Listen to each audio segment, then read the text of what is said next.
If you're still awake, there's probably a reason. This is Boring History Nights, where history doesn't speak loudly, but long enough to hush the dark. The air tonight doesn't move. Somewhere, a chair creaks, or maybe it's just your breath brushing the quiet. Dust lingers mid-fall, as if history paused. Whatever warmth you carried, it wouldn't have lasted the night. Let's not stretch this too fast. If something about this quiet spiral makes the night pass easier, you can subscribe. Only if you'd want to hear the next one drift by. And if you're still awake, say where the night found you. I read them all, even the ones that just say, still here. Now let the dark stay dark. Let whatever follows arrive slowly, like it's always been here. You don't have to keep up. Just listen. This is Boring History Nights, and you're already inside it. The day the forum fell silent, there were no fanfares, no fire, no ceremony, just a strange stillness, the kind that hums under marble columns when no one walks between them anymore. You imagine it not as a dramatic collapse, but as a whisper that lost its listener. A few birds circling overhead, a tunic brushing dust off a step no longer swept. The fall of the Roman Empire didn't happen on a single day, but the silence did. One morning, or perhaps over a series of them. The gossip that once buzzed in the forum dulled to murmurs. The vendors no longer called out with their honeyed wine or salted fish.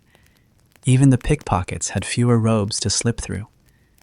Something had shifted, and it hadn't shouted.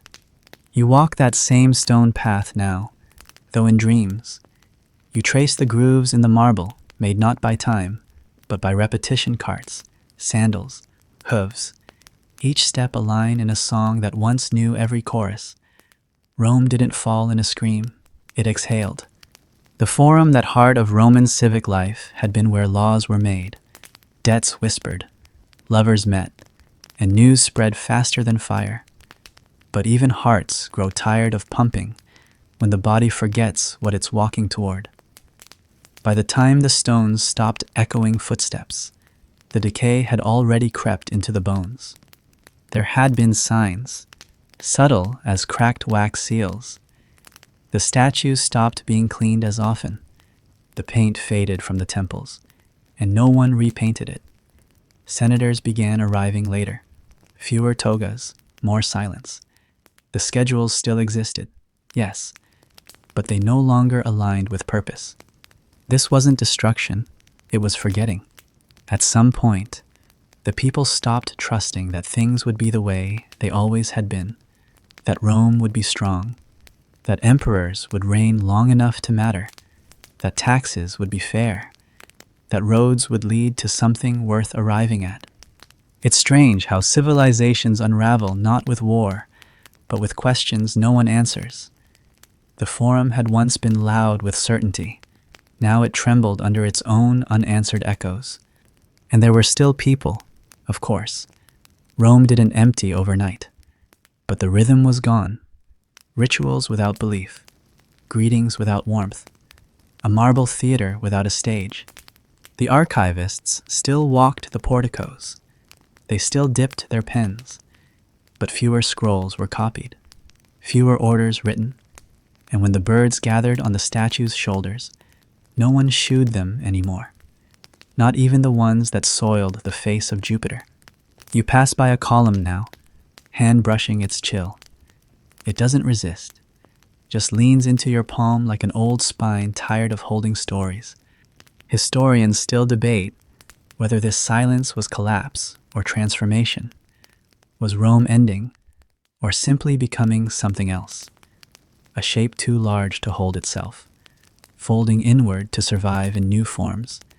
Byzantium, papacy, dream. But for the citizens, the ones who still tried to sell their olives in a quieter market, it didn't feel like transformation. It felt like waiting for something to come back that never did. Maybe that's what collapse really is. Not a fall, but an absence that refuses to refill. Some say the forum's quiet began when soldiers stopped marching through it, when legions were called elsewhere, when Rome became less of a capital and more of a memory dressed in marble. But perhaps it wasn't the soldiers at all. Perhaps it was the grandmothers who no longer brought their grandchildren to see the rostra, the children who no longer learned the old hymns, the lovers who stopped carving initials in the pillars. You notice something odd now, how many statues still stand. They haven't toppled, cracked, or burned. They simply exist empty of attention, and maybe that's what makes them ghosts.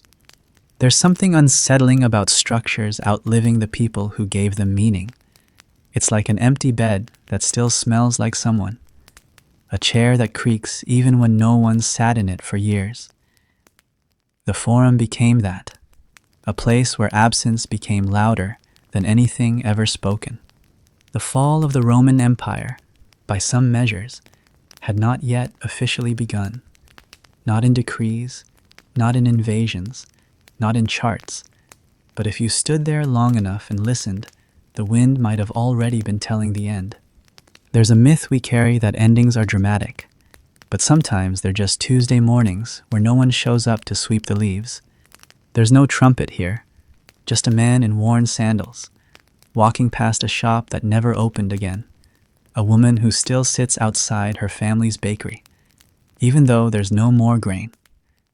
She smiles at strangers because she's always done so, not because she expects them to smile back. The silence wasn't sudden. It seeped in like smoke through cracked walls, and no one asked where it came from, because they were busy pretending it wasn't there. Even the pigeons seemed more contemplative now. What was lost wasn't power, not yet. It was confidence. The quiet kind. The one that used to hum beneath every transaction, every law, every touch of the emperor's seal. Confidence that tomorrow would still look Roman. And when that vanishes, you can't build it back with marble or gold. A senator might still give a speech, but no one writes it down. A magistrate might still issue a ruling, but no one argues it.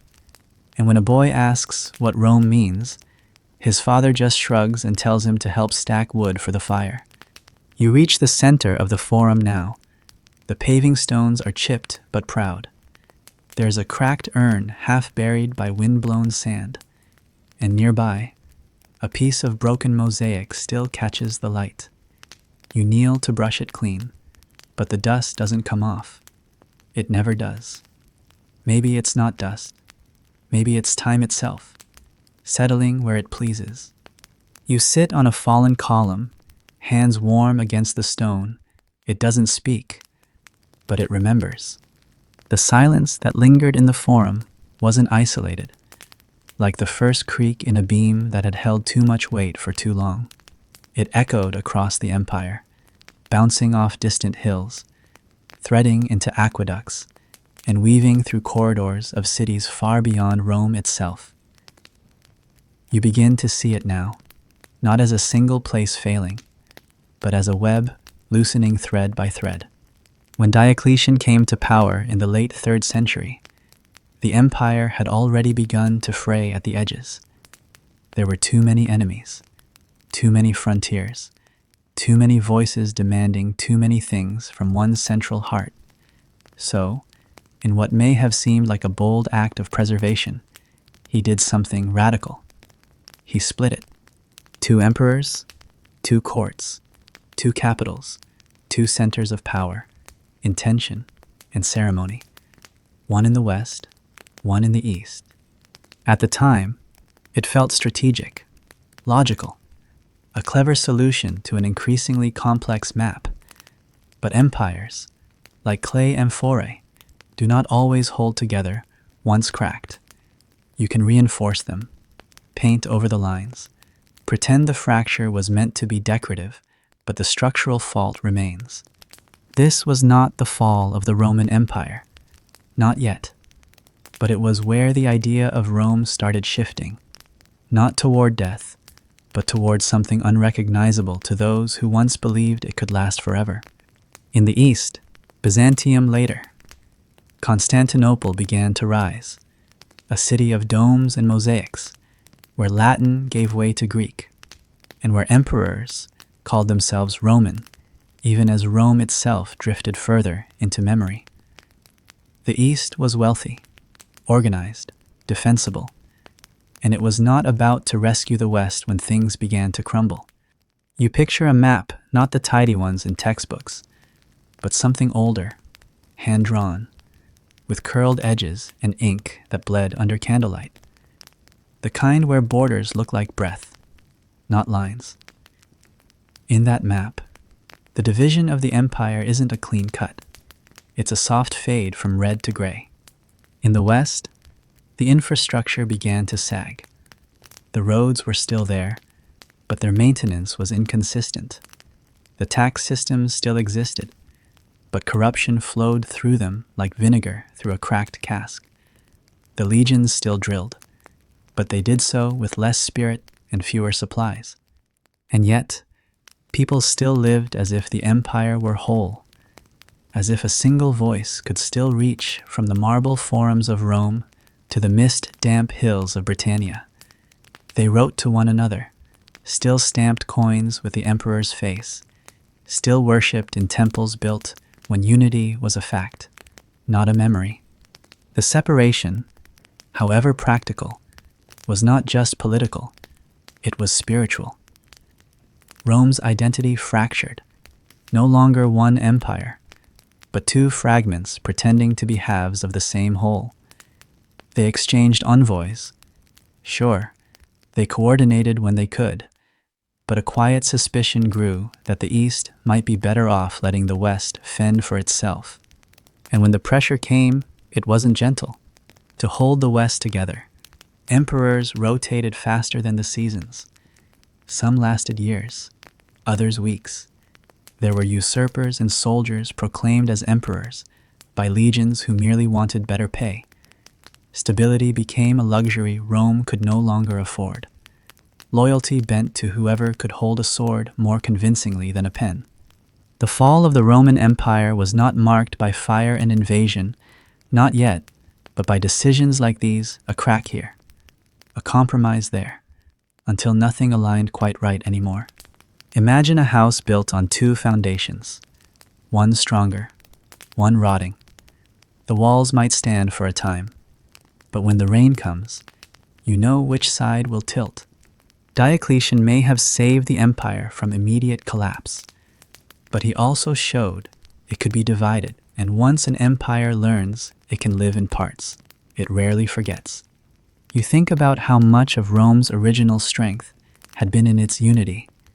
One set of laws, one army, one tongue spoken across mountains and valleys, one sense of identity, drawn from conquest, myth, and pride. The division eroded that. The East began to see itself as culturally distinct.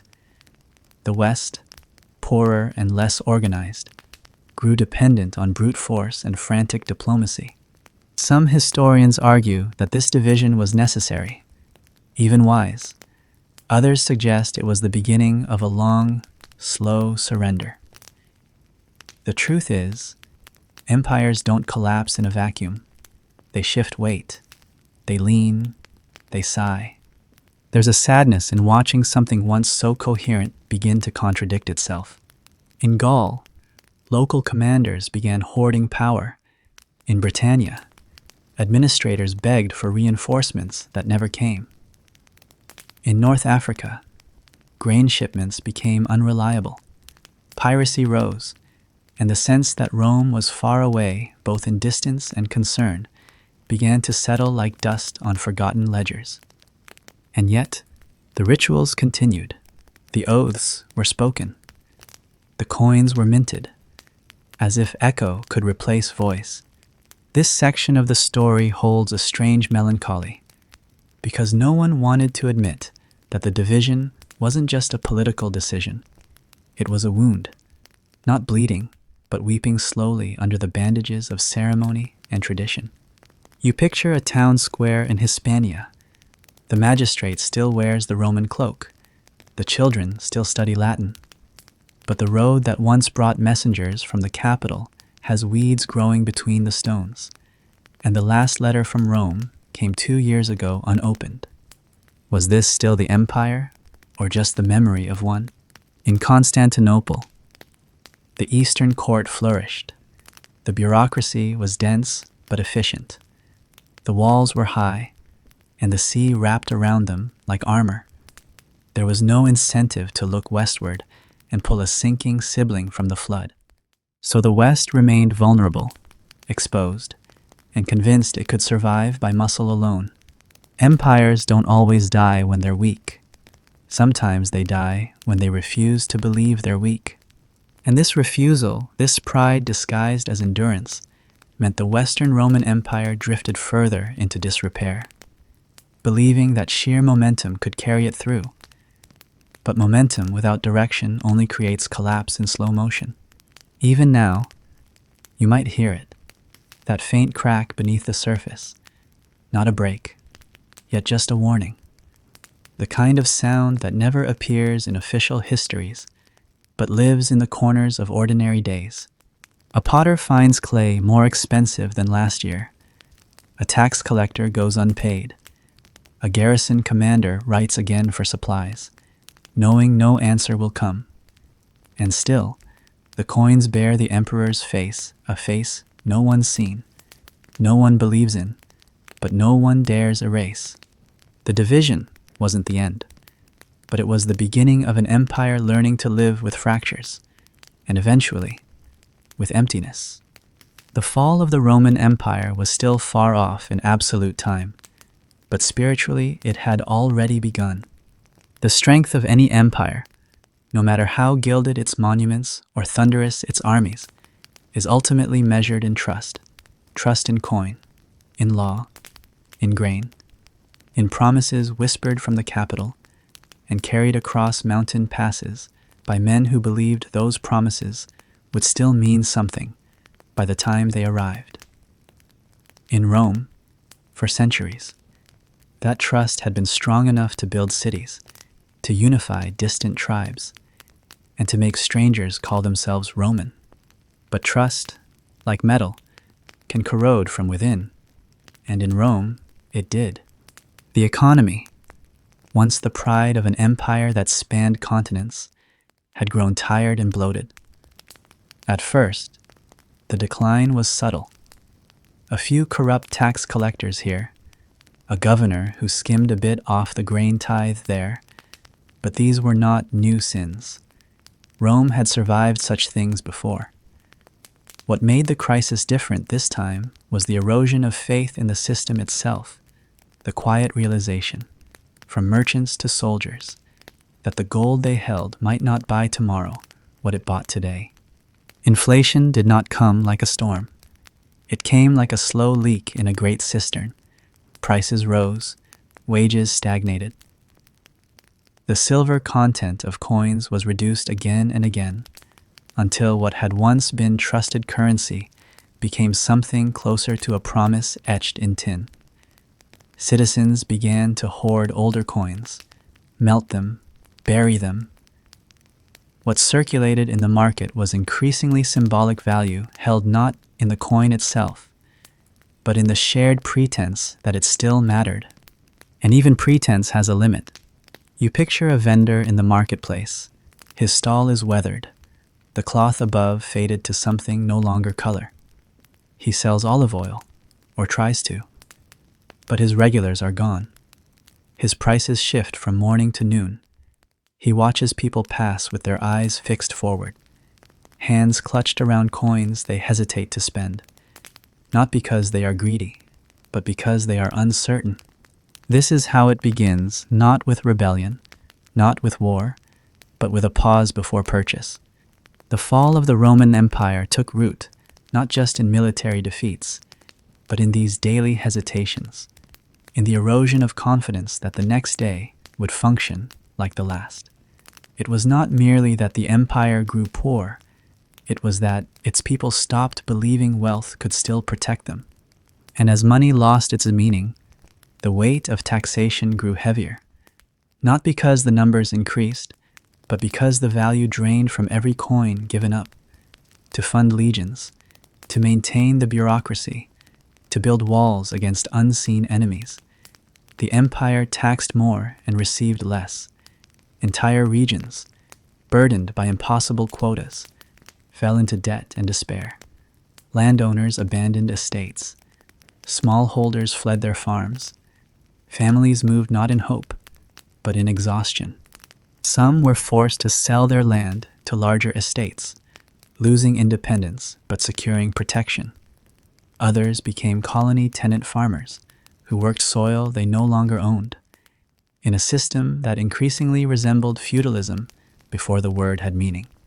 What Rome had built over centuries, a wide base of citizen farmers, of towns that hummed with activity, of trade routes that tied together coastlines and forests, began to hollow out. Cities shrank.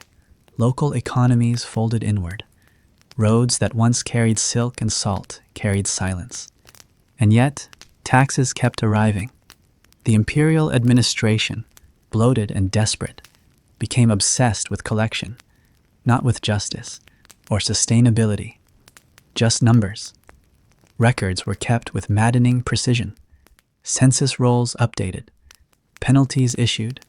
Officials were given quotas, and the punishments for failing to meet them were as harsh as those inflicted on the taxed. It became a machine that ate its own limbs to keep moving. You imagine a minor official, a man with ink-stained fingers and an aching back, sitting at a crude desk in a crumbling villa requisitioned for government work. He knows the family he's about to find has already sold their mule, that their harvest failed, that they haven't eaten meat in a month. He does it anyway. He doesn't know why anymore, only that if he doesn't, someone will find him in turn. It's hard to blame him. It's hard to blame any of them. Because by now, Rome wasn't a city. It was an idea stretched too far across space and time to be held by human hands. The laws still stood. The rituals still happened. But everything beneath was thinning. Grain shipments from Africa became irregular. Bandits, once scattered and petty, grew organized. Pirates controlled ports the empire couldn't spare troops to defend. And when goods stopped flowing, ideas slowed too. Innovation stagnated. Cities that once competed in beauty and infrastructure now competed in desperation for soldiers, for protection, for imperial attention that rarely came. This wasn't just economic collapse. It was a kind of internal drought, not of water, but of belief. Historians still debate whether the crisis was primarily caused by overspending on the military, the costs of defending vast borders, or systemic flaws in taxation. But perhaps the question misses the mood entirely. Maybe it wasn't numbers that failed.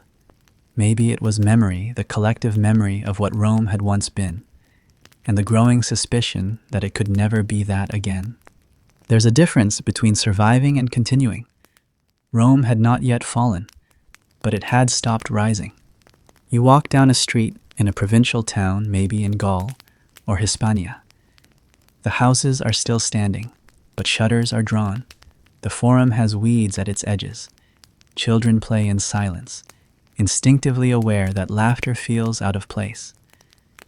A woman walks with her head down, not in shame, but in resignation. Nothing has exploded. No war has been declared, but everything feels dimmed. Reflect for a moment on the strange resilience of systems in decline. They keep going, even as they fray. People adapt. They hoard. They barter. They remember other ways to live. But the system, it doesn't adjust. It insists on rules written during abundance, enforced during famine. And the rules, once ignored often enough, become ghosts. The fall of the Roman Empire wasn't about barbarians at the gates, not yet. It was about the gates themselves being left unrepaired because the men tasked with fixing them hadn't been paid in months. When we imagine empires collapsing, we picture fire and invasion, but long before that comes rust, comes scarcity, comes hesitation. You've seen it already in the coin clutched too tightly, in the empty stall, in the man who enforces rules he no longer believes in. What breaks an empire is not always attack. Sometimes it's weight. And the weight, at this point, had become unbearable. If your eyes are fading, let them. The story wasn't waiting for anyone. By the time the weight of the empire's gold had turned to rust and whispers, another form of instability had begun to seep in, one not measured in coins or grain, but in faces. Not the faces of enemies, but those of its rulers. Emperors who ascended the throne in rapid succession, often backed by legions that sought more than justice. Rome, once defined by its dignified succession and the solemn transfer of power, had become a stage of vanishing emperors, men who rose like morning mist and vanished just as quietly or violently. The 4th century was a revolving door of ambition, betrayal, and blood.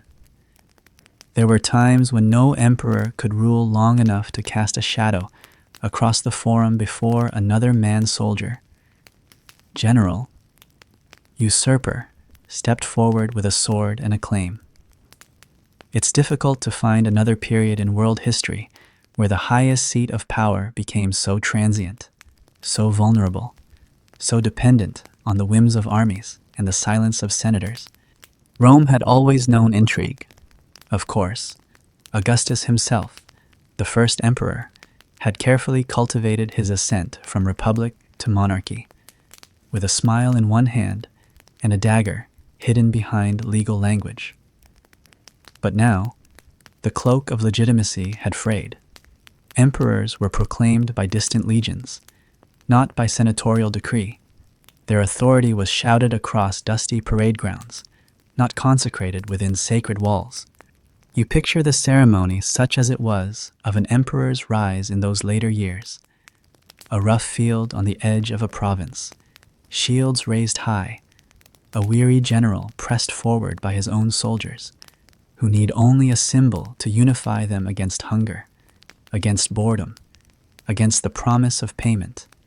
No marble, no incense, just dust and noise. And just as often, the fall came not from distant enemies, but from within betrayal from a supposed ally, poisoning in the barracks, strangulation in a tent while asleep. The imperial purple, once the color of reverence, had become a target. Wearing it was less a mark of power than a countdown to disappearance.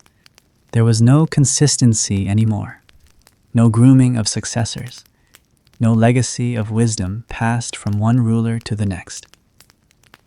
Rome had entered an age of reactive power of men who held titles but not stability. When leadership changes become routine, the very idea of authority erodes. People stop believing in continuity. They stop trusting decrees, even those carved in stone. And without that trust, the emperor becomes just a man, and a man can be replaced. The fall of the Roman Empire cannot be separated from this collapse of leadership, not because each failed emperor brought disaster, though some certainly did, but because the rhythm of Rome had once relied on order, on permanence, on a slow and measured rotation of power. Now, it spun like a wheel with broken spokes. In those days, civil wars became as common as harvests. Regions raised rival claimants. Armies fought not to protect Rome, but to elevate their own generals. Provinces that once feared external invasion now feared the internal campaigns that left their fields trampled and their cities stripped bare. It's hard to imagine how quickly loyalty became conditional. Officers once pledged to Rome now pledged to Rome's latest voice. Citizens learned not to memorize names, for names disappeared. Historians today struggle to track them all. So many emperors passed like waves on a restless sea.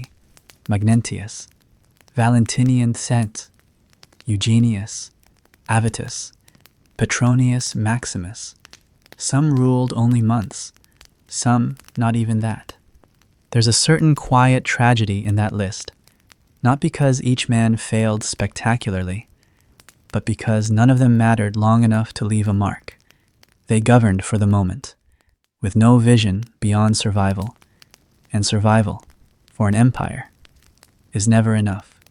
Imagine a governor in a remote province receiving yet another message bearing a new name, a new seal, a new demand for loyalty. He burns the old letter. He instructs the scribes to amend the records. He shrugs. It won't be the last time. Perhaps the deepest wound is not that these rulers were weak or cruel. It's that they were forgettable, forgotten, lost in a blur of crisis and reaction. A city once ruled by emperors who built aqueducts and designed laws was now ruled by shadows, temporary, anxious, and desperate. There's a word for this impermanence. Rome had become impermanent in the very place where it once stood eternal. And yet, beneath this chaos, people still lived. They traded. They planted crops. They prayed. They hoped. Empires do not fall all at once. They fracture across lives. A merchant remembers the name of the emperor not because it matters, but because it will affect tariffs. A soldier wonders if his pay will come. A farmer buries coins with faces already obsolete. At some point, the title emperor began to lose its magic, not because people stopped fearing it, but because they stopped expecting anything from it. And when power inspires neither reverence nor hope, it ceases to be real. Still, the structures remained. The palaces were occupied, the ceremonies repeated, the statues sculpted. It all looked the same from a distance, but up close, the air had changed. There was an unease in the halls of power, a knowledge that anyone could rise, and therefore, no one truly stood above. And the strange thing is, people adapted. They became masters of improvisation. Local officials grew more autonomous. Cities leaned into their own strength. Families began to focus inward, on survival rather than service. Rome, the city, still gleamed in the sun, but Rome, the system, had begun to drift a ship that had lost its captain, but continued, for now, by momentum alone. Historians still debate whether this period should be considered a crisis of succession or a broader institutional failure. Perhaps it was both, or perhaps it was a slow unraveling of the fabric that had bound millions of lives together, so tightly, for so long.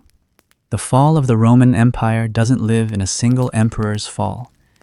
It lives in the knowledge that no one truly expected any emperor to last. And that knowledge, quiet, unspoken, carried through streets, into forums, into homes. It shifted the way people listened, the way they obeyed, the way they dreamed. Even the statues began to change. No longer faces of serene, godlike emperors. Now they bore stern eyes, clenched jaws, expressions of men who knew they stood in storm winds, clinging to the edge. If you've started slipping out of it, keep going. The past barely noticed you were here. In the chaos that followed the emperors who came and went, like clouds refusing to settle, the burden of Rome's defense fell increasingly into uncertain hands. Once, there had been pride in the legion's rows of disciplined soldiers who carried the name of the empire like a second heartbeat. Veterans returned to their towns as heroes, wore their scars like civic medals, and became magistrates, landowners, or teachers of young boys destined for glory. But by the later centuries, that pattern had unraveled. The legions had grown thinner, their loyalty more rented than earned. The shift began, not with weakness, but with exhaustion. The empire had grown too vast, too exposed, and too hungry for resources that were harder and harder to collect. There simply weren't enough Roman citizens left who wanted to fight. The burden of service, once considered honorable, had become dangerous, thankless, and frequently unpaid. In response, the state turned increasingly to those outside its borders, to the very people it had once considered its enemies. Mercenaries, auxiliaries, foederati, the names changed, but the pattern remained. Rome hired the very tribes it once fought. Visigoths, Franks, Alemanni, and later, even Huns, were brought into the empire's military structures, given land or gold or vague promises in exchange for their swords. It was a decision rooted in pragmatism, but pragmatism, when used too often, turns into dependence, and dependence, when disguised as strength, becomes vulnerability. You imagine a garrison outpost on the Rhine, once patrolled by men from Italy, now commanded by a Gothic chieftain, his troops speaking a language the local magistrate cannot understand. The banner still bears the Roman eagle, but the men beneath it drink their wine from unfamiliar vessels and carry gods Rome never named. It still functioned, in a way. The cities were still protected, sometimes even more effectively than before. But the identity that had once tied soldier to citizen, Rome to frontier, had started to fray. The fall of the Roman Empire was not only a matter of crumbling walls, it was also a question of who still stood behind them. Some of these foreign soldiers served with great skill and loyalty. They married into Roman families, adopted Latin names, sent their children to be educated in Roman schools. But others came with no intention of assimilation. They fought for coin, for survival, or for promises that would not be kept. And Rome, desperate, increasingly lacked the leverage to command or contain them. There is a difference between inviting someone into your house and giving them the keys. In the earlier centuries, Rome had prided itself on its ability to absorb. Citizenship had once been a prize, something extended carefully, slowly, like an accolade, but by the later years, citizenship was handed out en masse, a desperate effort to bind people together through parchment and ceremony rather than trust and shared memory. Even the title of Roman began to stretch thin, its meaning no longer fixed. Was it a matter of birth, of service, of religion? The empire no longer knew. It merely hoped that calling someone Roman might make them act like one. Some historians argue that this openness was Rome's strength, that its adaptability prolonged its existence. Others see it as the root of its dilution, the gradual loss of identity that left no one willing to die for what had become abstract. Perhaps both are true. What's certain is that Rome had once been feared. Now it was negotiated with. In diplomatic meetings, foreign kings demanded land within imperial borders, not as tribute, but as equals. In treaties, Rome offered not conquest, but appeasement. It ceded territory not because it wanted to, but because it could no longer pretend otherwise. The ghost armies at the borderlands, once beaten back with steel and pride, were now inside the walls, invited guests whose terms were growing bolder. There's something quietly tragic about a civilization that has to pay others to protect its memory. And there were consequences, not always immediate, not always explosive, but steady and sharp. Military discipline eroded. Recruitment standards fell. Whole units vanished, either through desertion or absorption into local militias. The old Roman system of road fort garrison collapsed into a patchwork of uncertain control. And when enemies came as they did, the response was often slow, fragmented, or misdirected. Imagine a provincial governor sending an urgent message to Rome. Raiders have crossed the Danube. A village burned. Survivors fleeing. He requests aid. Weeks pass. A reply arrives, instructing him to negotiate, to offer food, perhaps even settlement rights, anything to prevent further violence, not out of generosity, but because there are no troops left to send. This is how authority dissolves not in fire, but in absence. The fall of the Roman Empire is etched in these absences of men, of strategy, of will. In some cases, Rome did still fight. There were battles, victories, courageous stands, but they were reactive, not strategic. A crumbling dam doesn't collapse all at once. It leaks, section by section, until a final breach becomes inevitable. And even then, some of the most significant threats weren't enemies in the traditional sense. They were guests who overstayed, allies who demanded more than the empire could afford, protectors who became landlords. One of the most symbolic shifts came with the settlement of the Visigoths within imperial borders, a moment that would have been unthinkable centuries earlier. They were allowed to settle in exchange for military support, but the arrangement soured quickly. Tensions rose, promises were broken, violence followed, and in time, it would be these same Visigoths who marched on Rome and sacked the city in 410, not as foreign invaders, but as people who had once been invited in. Imagine that the empire's own tenants turning over its furniture, not out of hatred, but out of hunger, frustration, and betrayal. Not all blame lies with the mercenaries, of course. The empire had grown brittle, its systems too inflexible, its leadership too transient. It was no longer capable of controlling what it had once commanded with ease. But inviting armed strangers into your house, even in desperation, is not a decision empires survive by repeating. There's an old Roman proverb, "He who defends everything defends nothing."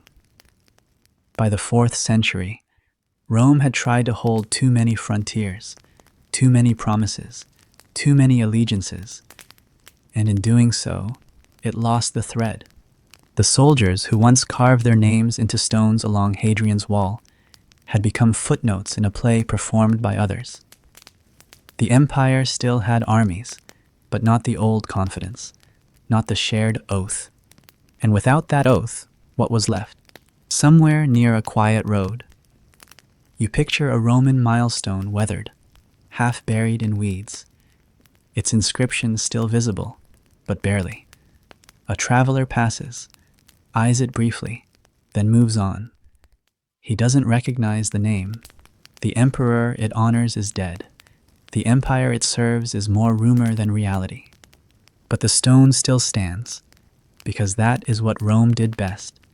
It lasted, even when it no longer lived.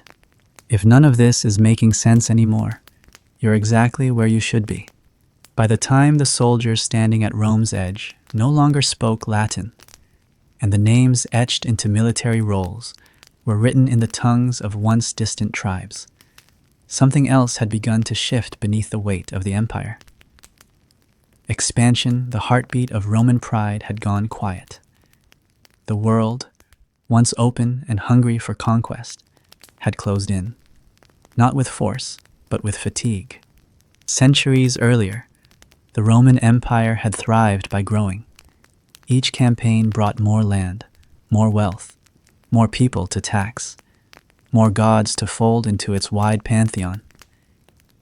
There had been purpose in movement, an unrelenting rhythm of progress that gave every Roman citizen a sense that they belonged to something rising, something alive. But that rhythm had long since broken. The moment Rome stopped expanding, it began turning inward, not with clarity, but with confusion.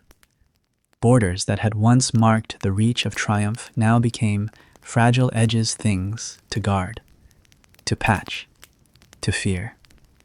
Expansion, once a symbol of vitality, had become a memory preserved in marble and myth. And memory, no matter how beautifully carved, cannot hold back what presses from the outside. The empire's frontiers were immense, from the wild highlands of Caledonia to the sun-scorched deserts of Arabia. Rome's borders were not lines they were breathing, bleeding zones of negotiation, tension, and compromise. Every outpost, every watchtower, every narrow wooden bridge across some forgotten stream was another place Rome had to be. But being everywhere means being thin, and Rome had grown too thin to remember all the places it claimed. The Danube River became more than a geographic boundary. It became a symbol of where Rome once reached and where it no longer could. Once, legions had crossed it with certainty, building forts, cities, and roads on the other side as if the river were no more than a puddle in a grand vision. But in time, it became a barrier, a threshold. The far bank no longer held opportunities, only threats. You picture a Roman general standing on the river's southern bank, staring across water that once shimmered with ambition. Now it only reflects anxiety. His men are fewer, their boots worn, their loyalty questionable. The emperor has ordered no crossing, not because he is merciful, but because he has nothing left to offer on the other side. The fall of the Roman Empire took shape not only in what was lost, but in what was no longer reached for. There were reasons, of course. Economic strain made campaigns difficult to fund. Political instability made generals reluctant to leave their power bases. But deeper than that, Rome had become unsure of itself, and when an empire doubts the rightness of its own expansion, it begins to wither not only at the edges, but from within. The empire's imagination had once stretched further than its roads. It had dreamed of deserts tamed, of rivers bridged, of forests mapped into submission. But imagination, too, is a resource, and Rome had spent much of it. Historians point to several moments when expansion stalled, when frontiers became fixed rather than fluid. Some mark Hadrian's reign a time of consolidation, of walls instead of roads. Others point to the failed Parthian campaigns, the Gothic uprisings, the loss of Dacia. Each loss a cut, each wall a confession. The problem was never merely tactical. It was emotional. Empires are not simply territories. They are stories. And Rome's story had always been about forward motion. Once that ceased, what was left? You walk beside one of those roads now, perhaps in Germania, or in the shadow of the Caucasus. The stones are still aligned, though cracked. Grass grows in their seams. You pass a broken milestone, its inscription half erased by time. It once marked progress. Now it marks abandonment. Local farmers build their fences using Roman stone. Children play where barracks once stood. The old symbols, eagles, SPQR, imperial crests still linger, but no one bows to them anymore. They are ornaments of a forgotten chapter. There's something haunting about a road that leads only to silence, and Rome had many of them. In North Africa, once the empire's breadbasket, expansion had dried with the soil. Trade declined, ports slowed.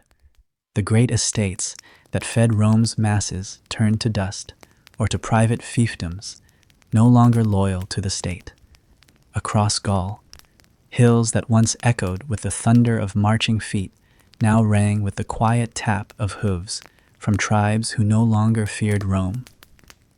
In the east, the empire faced pressures from Persian powers, who saw in Rome's hesitation an opportunity. It's not that Rome stopped fighting, but it stopped believing that conquest would solve anything. That shift from belief to survival is more than political. It changes how people live, how they teach their children, how they interpret the sky at dusk. When you stop moving forward, everything begins to settle not into peace, but into uncertainty. You remember earlier, voices oracles, senators, poets who once said that Rome's dominion was fated to stretch without end, that no limit would ever be drawn, but the maps began to disagree. And so did the people. It wasn't just the outer provinces that suffered. Even in Italy, even in the once imperial heart, the glow dimmed. Veterans no longer received promised land.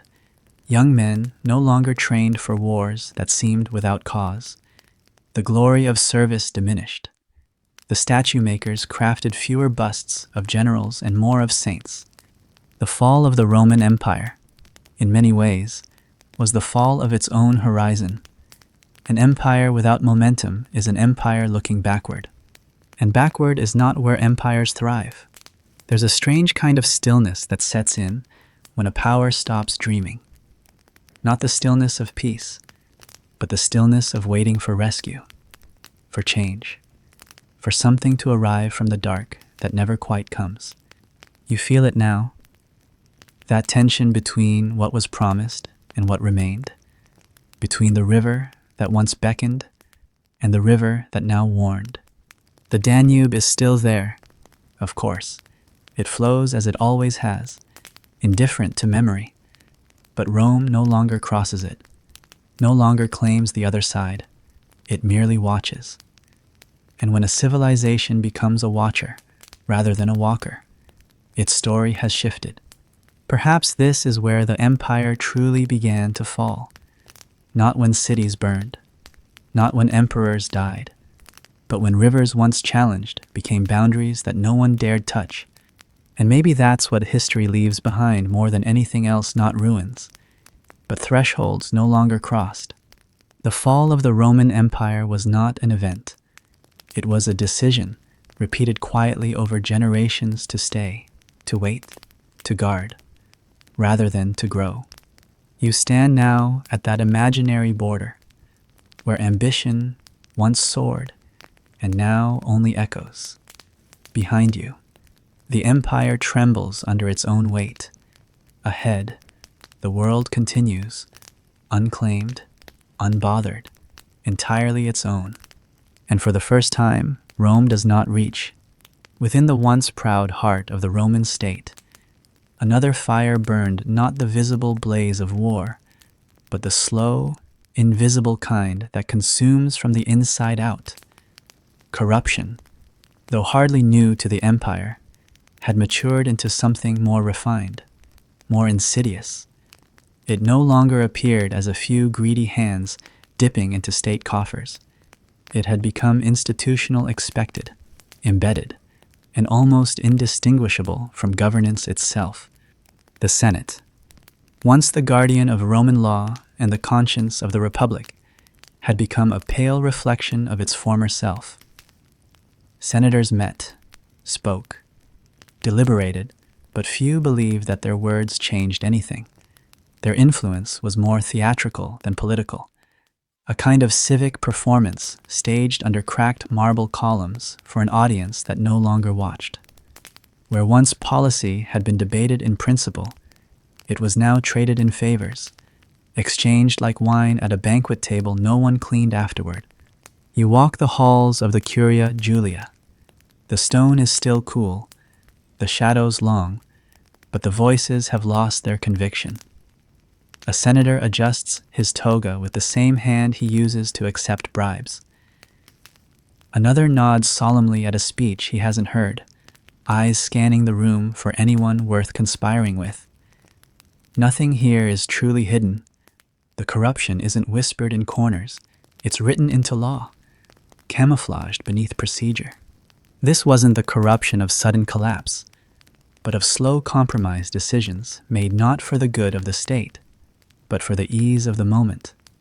A tax left uncollected in exchange for loyalty, a post given to a cousin rather than a competent man, a fleet repair delayed so someone else's merchant ships could profit from delay. And each of these choices, while individually small, contributed to a broader erosion, not of wealth, but of belief. Because that's what corruption truly drains: the belief that effort leads to fairness, that rules are meant to be followed by all, and that institutions exist for more than the enrichment of a few. Rome lost that belief, not with a great scandal, but with a shrug. The fall of the Roman Empire took root in such shrugs. Historians argue over how widespread the corruption was, whether it infected the whole empire or merely clustered in its upper crust. But even if limited in scope, its symbolic power was immense. When governors extracted bribes to administer justice, when officials took payments to ignore borders breached or taxes unpaid, the common citizen noticed. They may not have spoken Latin with elegance or understood the edicts posted in forums, but they understood unfairness. They understood when the rules bent, and always in the same direction. And so, trust bled out of the system, not in dramatic strokes, but in steady drips. A farmer stopped reporting his full harvest because he knew it would be taken. A merchant began hiding coins because he expected them to be seized. A city official forged documents, not out of rebellion, but survival. And no one questioned it because everyone else was doing the same. You can feel it in the marketplaces, the forums, the baths. Conversations grow shorter. Eyes dart more quickly. Favors are asked in code. Trust, once a quiet given, becomes a gamble.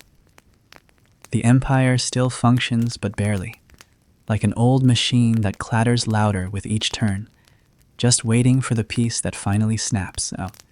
Even military command became a site of self-interest. Generals withheld reinforcements unless personal debts were paid. Provincial commanders traded supplies for loyalty. Battles were lost, not because Rome lacked strength, but because its strength was divided by private ambitions. The empire wasn't at war with an outside force. It was slowly consumed by thousands of invisible wars between men who all thought they deserved more. And above it all, the emperor, whoever held the title that week, tried to hold together an apparatus that no longer respected the hand at its helm. His decrees, often noble in intent, rarely reached beyond the walls of his palace without being filtered, altered, or ignored. His face appeared on coins, his name in oaths, but his will, in truth, carried no further than the loyalty he could purchase or pretend to. The fall of the Roman Empire was not a tragedy of invasion alone. It was a tragedy of internal rot of men who still wore the uniform but had long since forgotten what it was supposed to mean. In some cities, civic buildings decayed while officials built private villas with marble stolen from temples. Aqueducts crumbled, unrepaired, while wealthy families dug private cisterns. Roads grew wild with weeds, while tolls increased on the few passable routes, collected by men who reported to no one but themselves. The empire was still visible, but it no longer worked. And the people? They adapted. Humans always do. When the law fails, they find other ways. Local alliances, silent deals, hidden storage of grain, of weapons, of dignity. But in doing so, they stopped looking to Rome as a source of order. The empire, once a symbol of stability, had become something to be worked around. This, more than any battlefield loss, marked the empire's decline, because an empire without internal coherence, without shared purpose, cannot be defended. Its enemies do not need to breach its walls. They need only wait until no one inside believes they are worth guarding. You walk now through the ruins of a once great administrative center, maybe in North Africa, maybe in Gaul. The records lie scattered, unarchived, or destroyed. The walls bear graffiti where laws were once posted, and a child plays with the wax tablet once used to register land deeds. The building still stands, but its purpose has evaporated. Some reflective part of you begins to wonder not about collapse, but about repetition. How many great systems have failed? Not because they were overwhelmed, but because they were quietly abandoned by those meant to serve them. Corruption doesn't always announce itself. Sometimes, it looks like a friendly exception, a quiet transaction, a reward for loyalty, and then, over time, it becomes the language everyone learns, the grammar of survival. The fall of the Roman Empire, in this light, becomes less about enemies and more about entropy, about energy lost to friction, about effort misdirected, about brilliance dulled by habit and fear. And yet, amidst all of this, people still tried. A magistrate still showed up for work. A scribe still copied legal texts he knew no one would read. A priest still lit candles in temples half forgotten, hoping that reverence could still echo between old stones. That's the hardest part to grasp, that collapse and continuity often live side by side. That even as the foundations cracked, there were those who swept the dust, straightened the scrolls, and whispered prayers to gods whose statues had long since lost their shine. If your breath has disappeared into the dark good, that's where the rest of this belongs. Along the fringes of the empire where the Latin tongue grew less familiar, and the banners fluttered under skies Rome once claimed, something was stirring, not a storm, but a movement so slow it almost felt like weather. The so-called barbarians, a word that had long served as shorthand for those beyond the walls, those beyond understanding, were no longer just on the horizon. They were beside it, around it, within it. The Roman world had always defined itself by what it was not, beyond the limes, beyond the great rivers and walls, were the others, the wild, the unstructured, the ungoverned. This contrast made Rome the idea that within its borders lay order, law, civilization, and outside, only uncertainty and chaos. But over time, the border became less a wall and more a seam. The wild pressed inward, not with armies at first, but with feet one after another, walking paths worn by need. It was not a single invasion that unraveled the boundaries.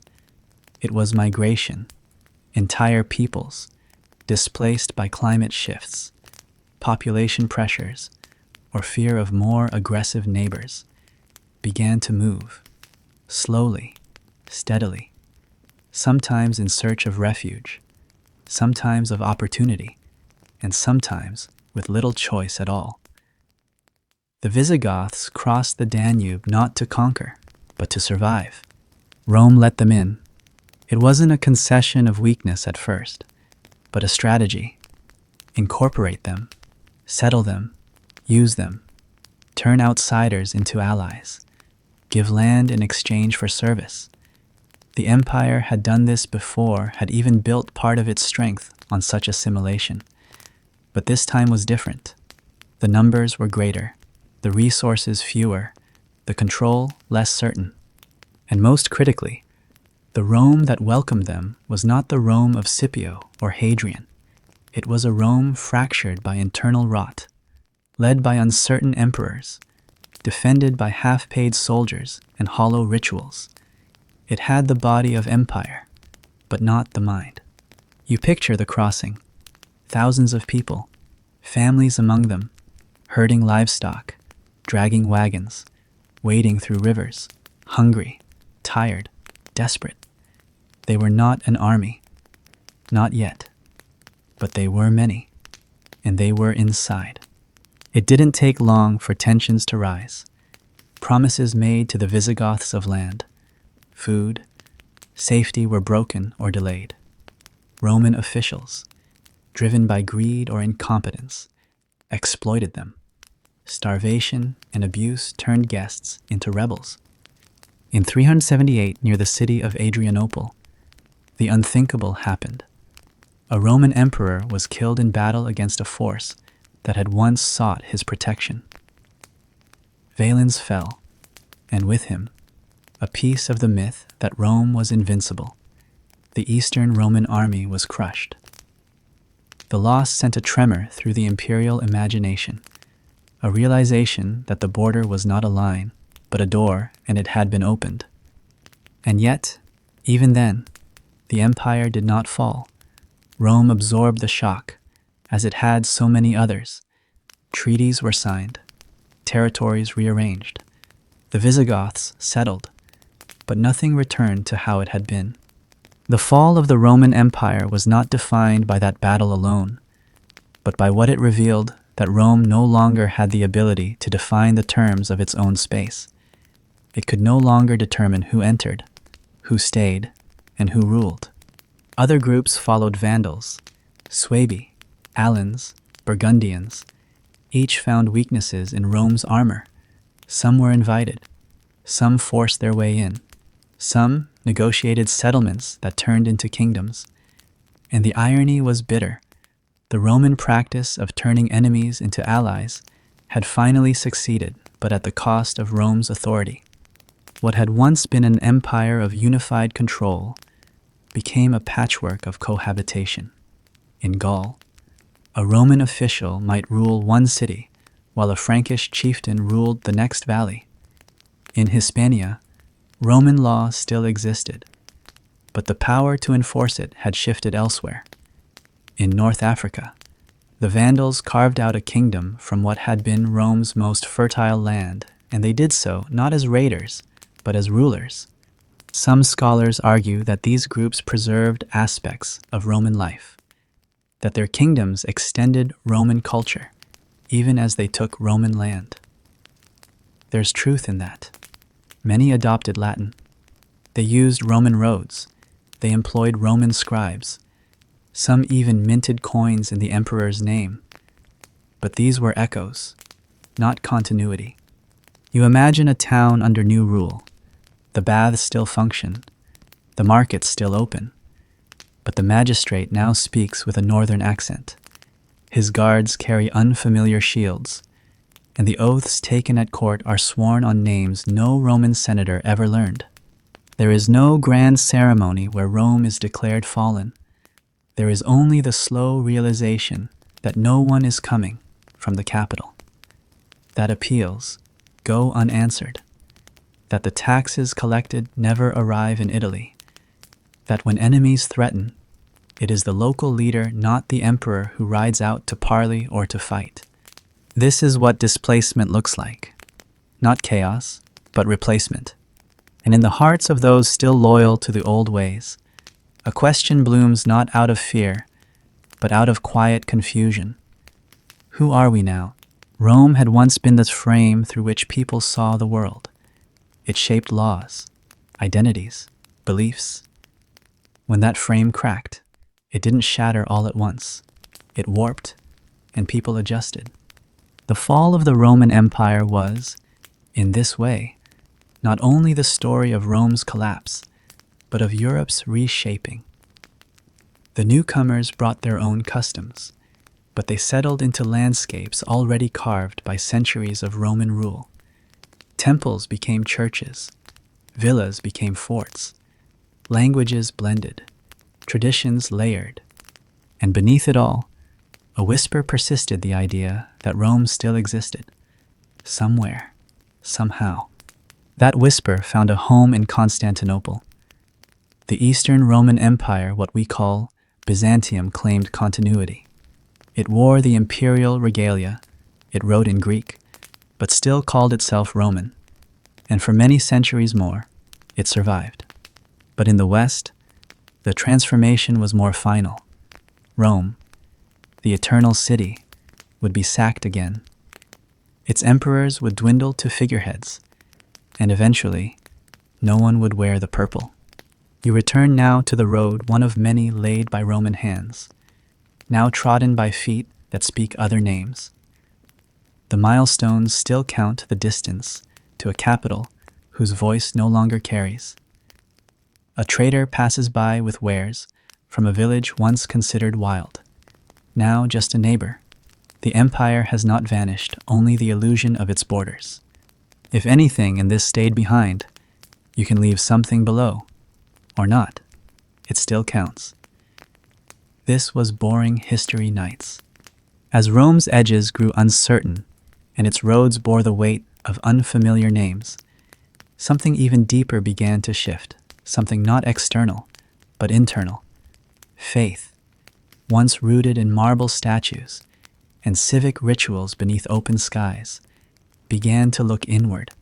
The gods of the old empire, who had once demanded sacrifice and praised conquest, fell strangely silent. In their place rose a new voice, softer perhaps, but unyielding.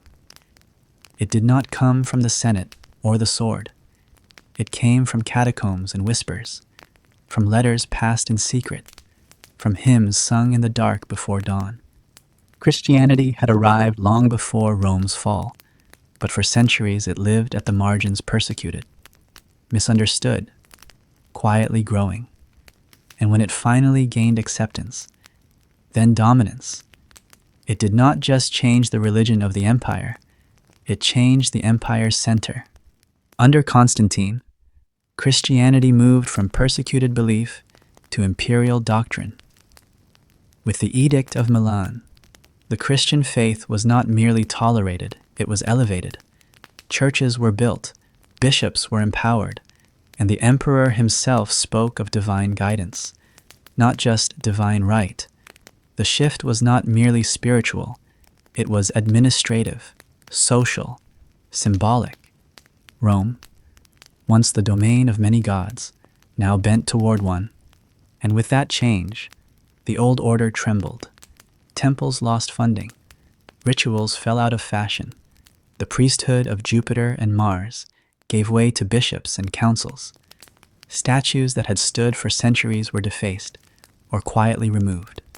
Some were repurposed, others simply forgotten. It wasn't a purge, it was a redirection, a turning of the head toward a different light. This new faith carried with it a different set of values. Where once glory had been found in triumph, now it was found in humility. Where once legacy meant statues and victories, it now meant sainthood and sacrifice. The soul had replaced the sword.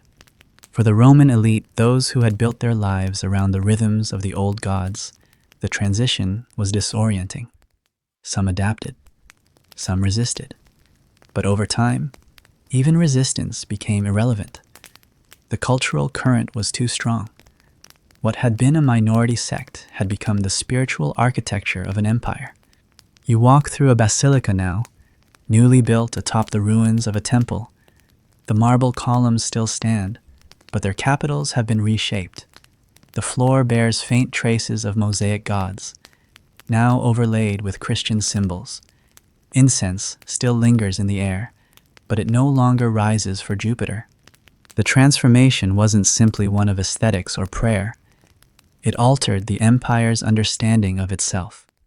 Rome, which had once seen its power as eternal, began to reframe its place in history. Earthly strength became temporary.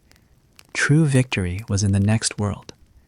This theological shift, for all its beauty, also softened the empire's instinct to preserve its worldly structure. When this world is seen as fleeting, does it still deserve to be defended at all costs? The fall of the Roman Empire cannot be told without this spiritual revolution. Christianity did not cause the empire's collapse, but it redefined the empire's purpose. It redirected energy, attention, and resources, and most critically, it fragmented power. As bishops gained authority, especially in large urban centers, the emperor's voice began to compete with theirs.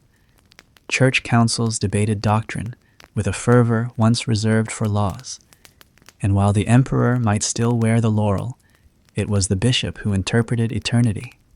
In some places, the church stabilized what the state abandoned. When tax systems failed, churches fed the poor. When cities were threatened, bishops negotiated with invaders. People began to turn not to the governor, but to the priest. A new hierarchy had emerged, one based not on blood or conquest, but on creed. This reconfiguration had unintended consequences. The empire, already strained by territorial loss and economic decay, now faced internal divisions along theological lines, disputes over doctrine. Arianism, Donatism, Nestorianism became more than religious quarrels. They became political crises. Emperors waded into theological debates, often alienating regions whose beliefs differed. And as unity in faith splintered, so too did the sense of one empire under one truth. In Egypt, in North Africa, in the eastern provinces, the tensions grew sharp. Communities accused each other of heresy, and loyalty to Rome became tangled with loyalty to a specific interpretation of divinity. What had once been a matter of gods versus men had become a matter of whose Christ held the truth. The old Roman policy to accommodate a wide array of beliefs within a common civic framework had vanished. In its place was a rigid orthodoxy, policed by councils, enforced by law, and often misunderstood by those it aimed to unify. You imagine a small village in the hills of Anatolia. The people still call themselves Roman. They still pay what taxes they can. But when soldiers arrive demanding loyalty to a creed they barely understand, they hesitate, not out of rebellion, but confusion. Who are they supposed to believe, the bishop they've known their whole lives, or the imperial official who speaks of excommunication? Such moments seem small, but they multiply. This is the quiet fragmentation of identity when shared belief no longer binds. When the empire, trying to define spiritual truth, loses its ability to manage earthly complexity. And yet, there was beauty in the change. The churches became sanctuaries, not just of worship, but of memory. Scrolls were preserved, languages studied, art continued under new symbolism. Christianity did not erase the past, it transformed it. Rome's architecture, law, and language flowed into the new faith like a river into a sea. But the cost was real. As the church rose, the state receded, not entirely, not everywhere, but visibly. The fall of the Roman Empire in this context becomes a story of transfer of weight, moving from marble thrones to wooden altars. The old gods had promised power and expansion. The new one promised salvation and surrender. And while the empire still held together on maps, in hearts, it had begun to divide. You feel it now, walking through a marketplace where vendors cross themselves before opening their stalls. The statues nearby are broken at the nose, not by accident, but intention. A boy asks his father who those figures once were, and the father shakes his head not out of ignorance, but reverence for forgetting. This is not destruction, this is transformation. Some nights aren't long, they're just wide like a field no one crossed. Across the empire, roads still stretched outward like arteries from a forgotten heart, built over centuries with careful planning and unwavering ambition. They had once served as Rome's pride, an enduring symbol of structure, control, and unbroken connection. These roads carried legions to the frontiers, traders to distant ports, messengers bearing law, and migrants chasing hope. They were the physical embodiment of Roman order, binding together peoples who might never meet, yet shared the same imperial fate. But as the world shifted beneath Rome's feet, the roads remained emptying, not disappearing. Their presence no longer signified movement. Instead, they bore witness to a quiet reversal, a retreat. Where once they carried Rome forward, they now led back to places where nothing waited. To walk them now is to feel the ache of abandonment. You imagine yourself on one of those roads, a once bustling route stretching across Gaul or Hispania, flanked by tilled fields gone fallow and villas long since shuttered. A milestone marks the distance to a city that no longer has a functioning aqueduct. The paving stones beneath your feet are cracked, pushed upward by roots of trees that care nothing for borders. Wind brushes against old ruts carved by carts no longer rolling. The empire hadn't removed its roads. It had simply lost the ability to sustain what moved upon them. There were still caravans, Certainly, traders, wanderers, soldiers traveling in small groups. But the system of safety, the promise that a Roman road led not just to another place, but to another piece of the same civilization, had broken. Bandits now roamed where bureaucrats once passed. Toll stations once staffed by imperial agents now stood silent or, worse, operated by local warlords who demanded payment for passage without offering protection. This was not a sudden change. There were no proclamations declaring that the roads no longer served the people. Like everything else in Rome's decline, the abandonment arrived softly. First, a bridge went unrepaired. Then a stone outpost was left unmanned. Eventually, entire stretches became impassable, not because of war, but because no one had the time or interest to clear the weeds. The fall of the Roman Empire is written just as much in what remained as in what collapsed. And nothing remained more hauntingly than the roads. They became metaphors for the gap between what Rome had promised and what it now delivered. For the long stretches of land where a traveler might walk for days and find no help, no justice, no authority. They were reminders, carved into the landscape, of how far the empire had once reached and how far it had since withdrawn. And yet, the people still walked. A merchant from Antioch still made his way toward Rome, though he no longer expected imperial garrisons to greet him. A widow from Carthage still followed the road to a town where she believed her cousin lived, unaware that it had changed hands 3 times in 2 years. A monk from Britannia traced his way south, not with an imperial map, but with scriptures and memory. These roads, though broken, still carried dreams, even if Rome had forgotten them. At some point, the roads stopped leading to Rome in any meaningful sense. The city was still there, of course, populated, revered, wounded. But as the empire fractured, other cities began to claim their own centrality. Constantinople in the east, Milan and Ravenna in the west.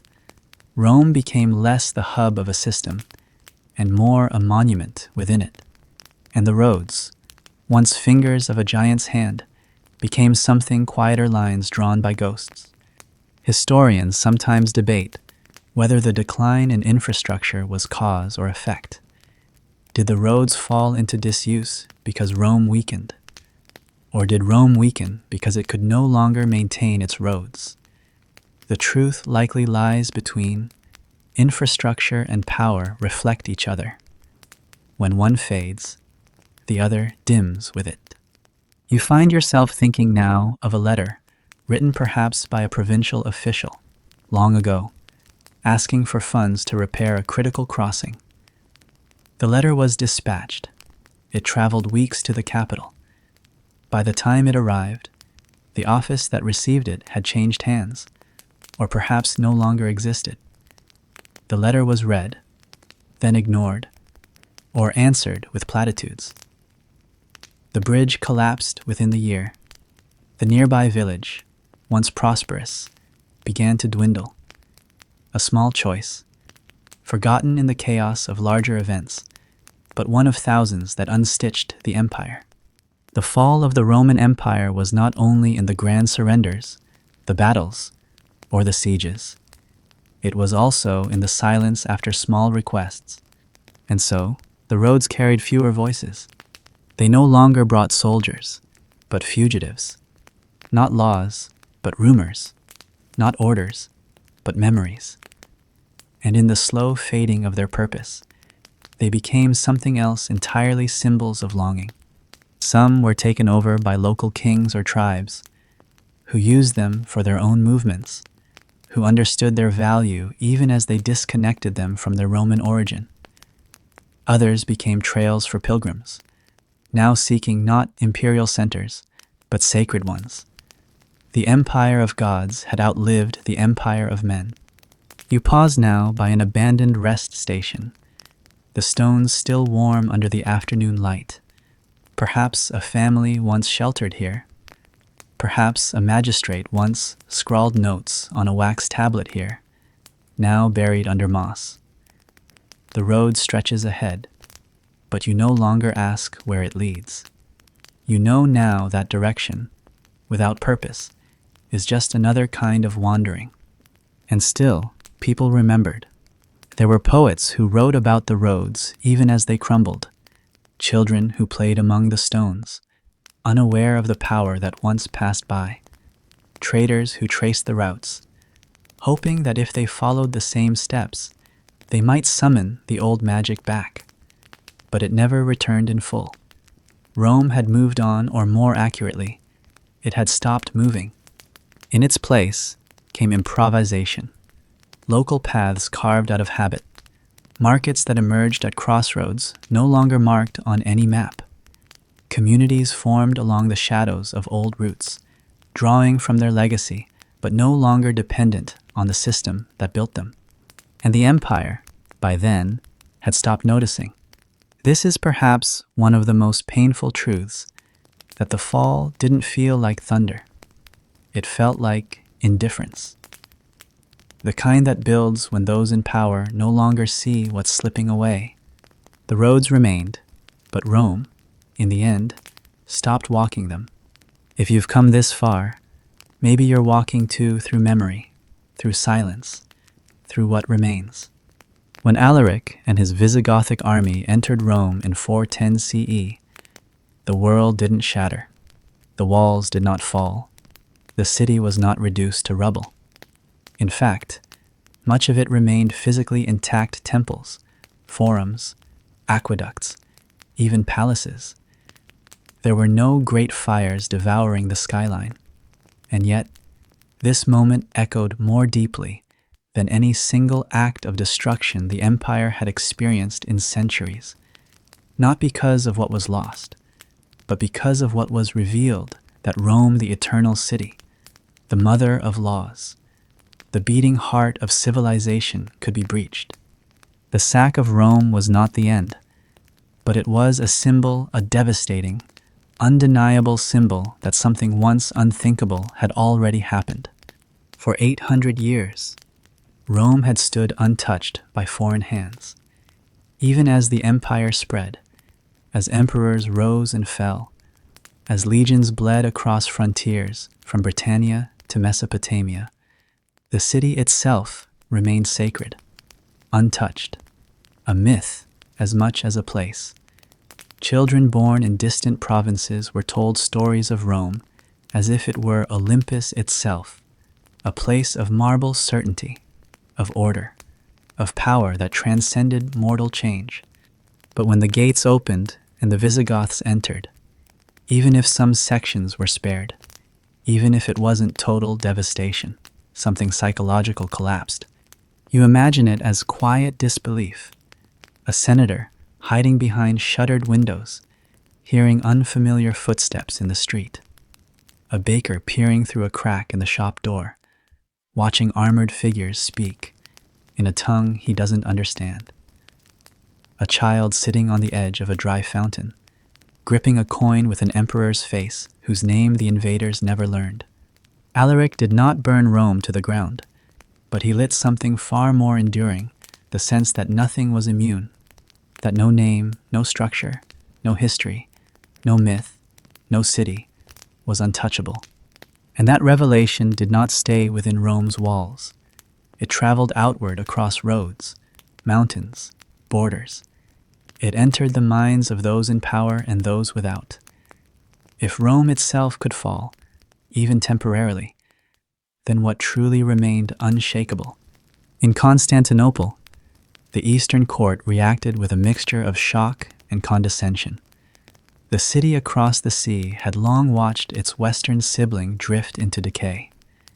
Now, the sack confirmed suspicions that the West had become a liability, a shell still calling itself imperial, while no longer able to defend its most sacred ground. But in the West, the reaction was different, quieter, more inward. The people did not rise in fury. They mourned, not for Rome's buildings, but for what Rome had meant. Saint Jerome, writing from Bethlehem, described the news with horror. The city which had taken the whole world was itself taken. The paradox struck like thunder not because of violence, but because of reversal. The world had turned. And it's that reversal, more than fire or blood, that defines the emotional gravity of the moment. The fall of the Roman Empire wasn't sealed by the sack of Rome, but that sack marked a turning of the tide. The symbolic core had been pierced, the narrative of invincibility dissolved. What followed was not immediate collapse, but disorientation. Rome still had an emperor. There were still legions, still laws, still daily routines. The city was rebuilt.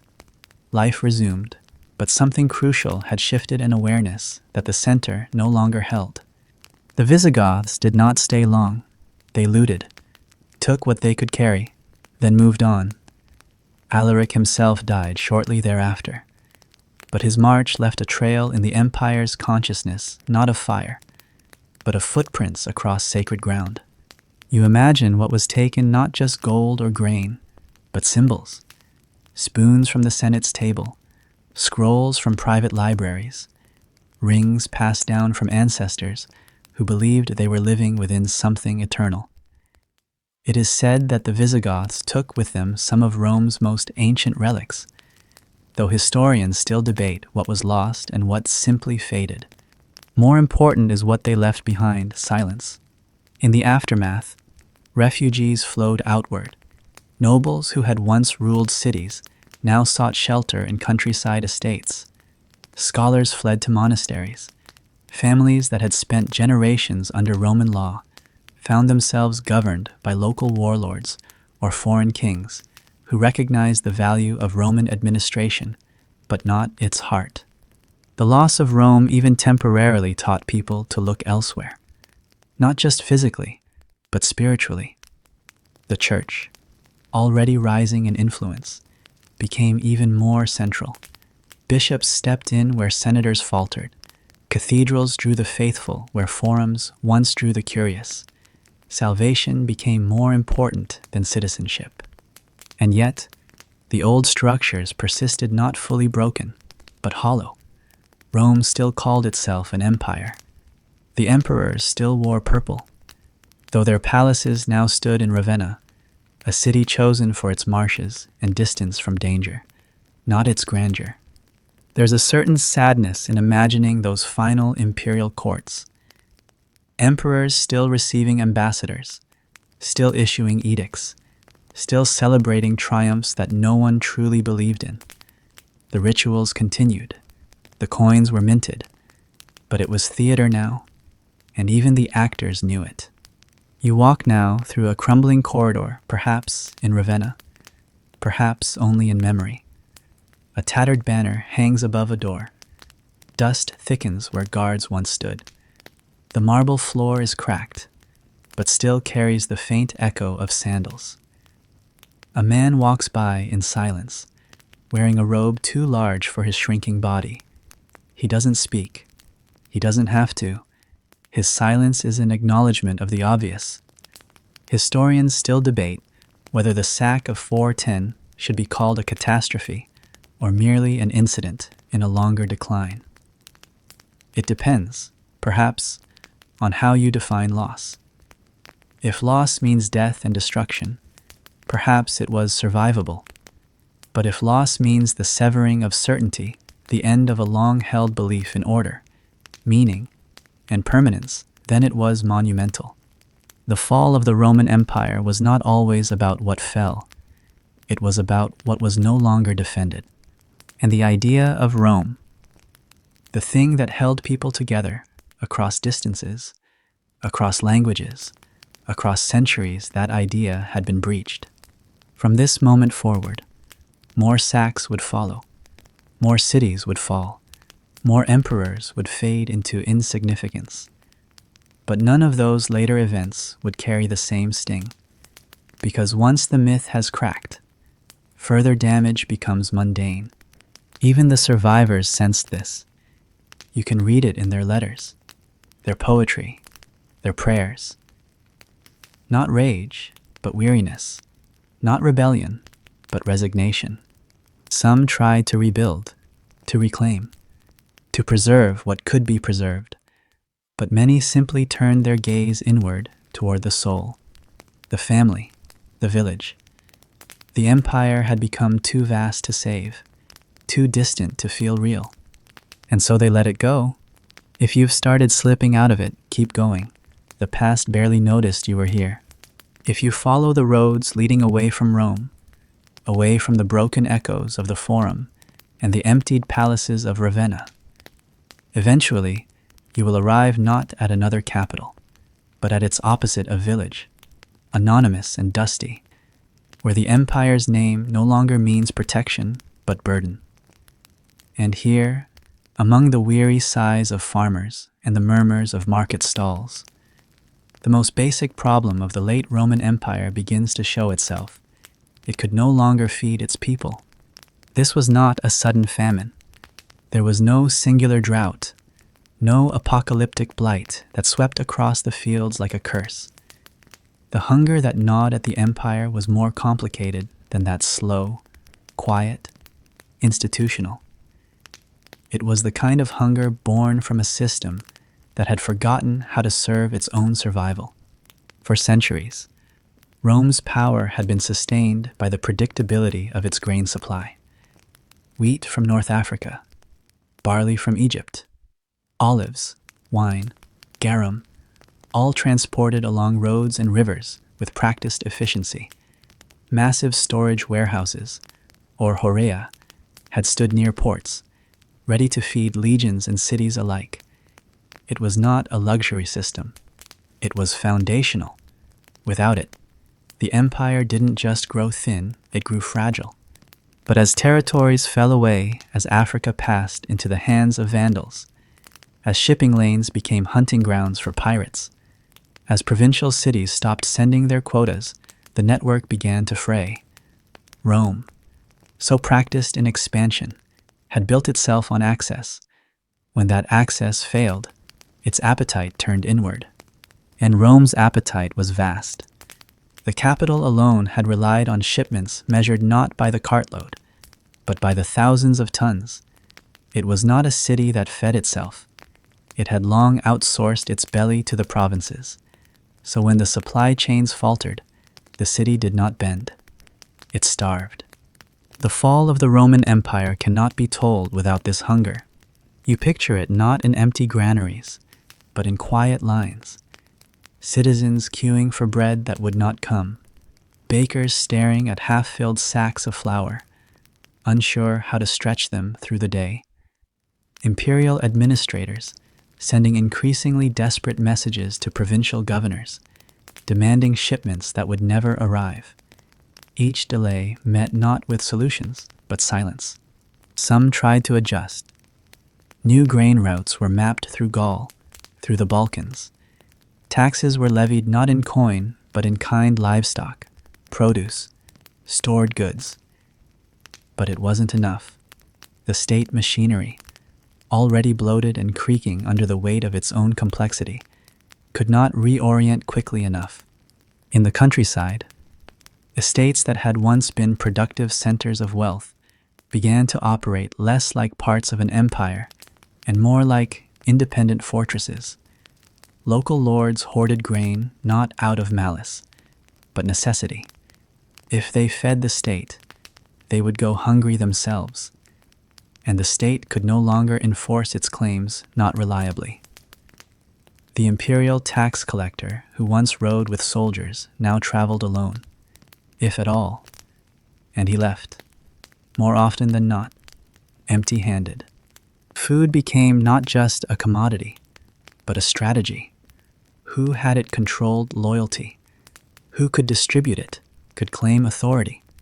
In places where the empire's grasp had weakened, religious leaders or military commanders stepped in to fill the gap. A bishop who fed his flock had more power than a governor who offered only rhetoric. And in the towns, where populations had begun to decline, the hunger didn't always look like starvation. It looked like smaller loaves, like fewer markets, like children with thinner faces and quieter voices. It looked like resignation, a people no longer expecting Rome to save them. The great aqueducts still flowed in some places, but fewer hands tended them. The baths still opened in certain cities, but fewer feet crossed their thresholds. The theaters echoed with ghosts. The forums became places for gossip rather than policy, and always, in the background, the subtle arithmetic of survival: how much food remained, how many days could it last, and whom to trust to share it. You imagine a villa, once elegant, now shuttered, the mosaic floors chipped, where the hooves of a looted ox cart scraped past. The storage room, once full of amphorae, now holds broken pottery and a stack of empty sacks. Outside, the fields lie half-planted. There are workers, but they are fewer, older, more cautious. They till the soil with a kind of distracted fatigue, unsure whether the land still belongs to them or to the next man with a sword. It was not simply that the empire had failed to feed itself. It was that it had forgotten how to prioritize food as a political act. In earlier centuries, emperors had staked their reputations on the grain supply. To interrupt it was to risk rebellion. To restore it was to be praised as divine. But now, in the late empire, the imperial court concerned itself with theological disputes, with border politics, with internal rivalries. The stomach had fallen from favor. And so, Rome's body weakened. There's an old saying that civilizations fall not when they are conquered, but when they forget how to maintain the basics. Roads, water, food, not ideals, not glory, just the things that make tomorrow livable. The fall of the Roman Empire was written in rationing tablets more than in war declarations. Even the cities that once thrived as supply hubs, Carthage, Alexandria, became shadows. Their ports slowed. Their grain ships, once guaranteed, were now rare sightings. And when they did come, they were often commandeered or delayed. The bureaucracy, what remained of it, issued paper after paper, adjusting quotas, calculating taxes, insisting that the system could still function. But systems cannot eat words. The emperor's face still adorned the coin, but the coin could not be eaten.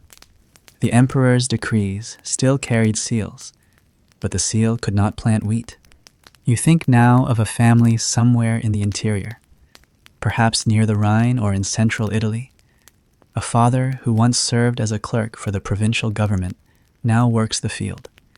His wife salts what little pork they can afford. Their son writes in the dust, not on parchment, because ink is expensive and school no longer exists. They do not speak of Rome. They speak of weather, of harvest, of keeping the chickens from being stolen. This is what imperial collapse looks like, not in fire, but in the absence of food, not in revolution, but in empty bowls. And still, people endured. They found ways. They planted gardens in places once reserved for statues. They learned new recipes. They turned grain into gruel and called it soup. They shared what they could, or didn't. It's strange how a civilization so concerned with grandeur, with architecture, with the staging of power, could fall not with a sword, but with a spoon. The empire forgot that survival does not come from marble or myth, but from soil. If your eyes are fading, let them. The story wasn't waiting for anyone. As the Western Empire faltered, staggering beneath the weight of its own disarray, there was one place where the candles still burned cleanly, where the curtains still rose to polished marble, where imperial seals were still stamped without the scent of desperation. Constantinople. Across the Eastern Sea.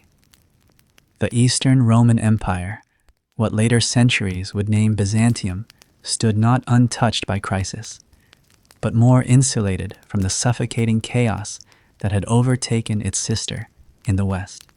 It is easy to imagine the two Romes as twins, born of the same mother but maturing along separate paths.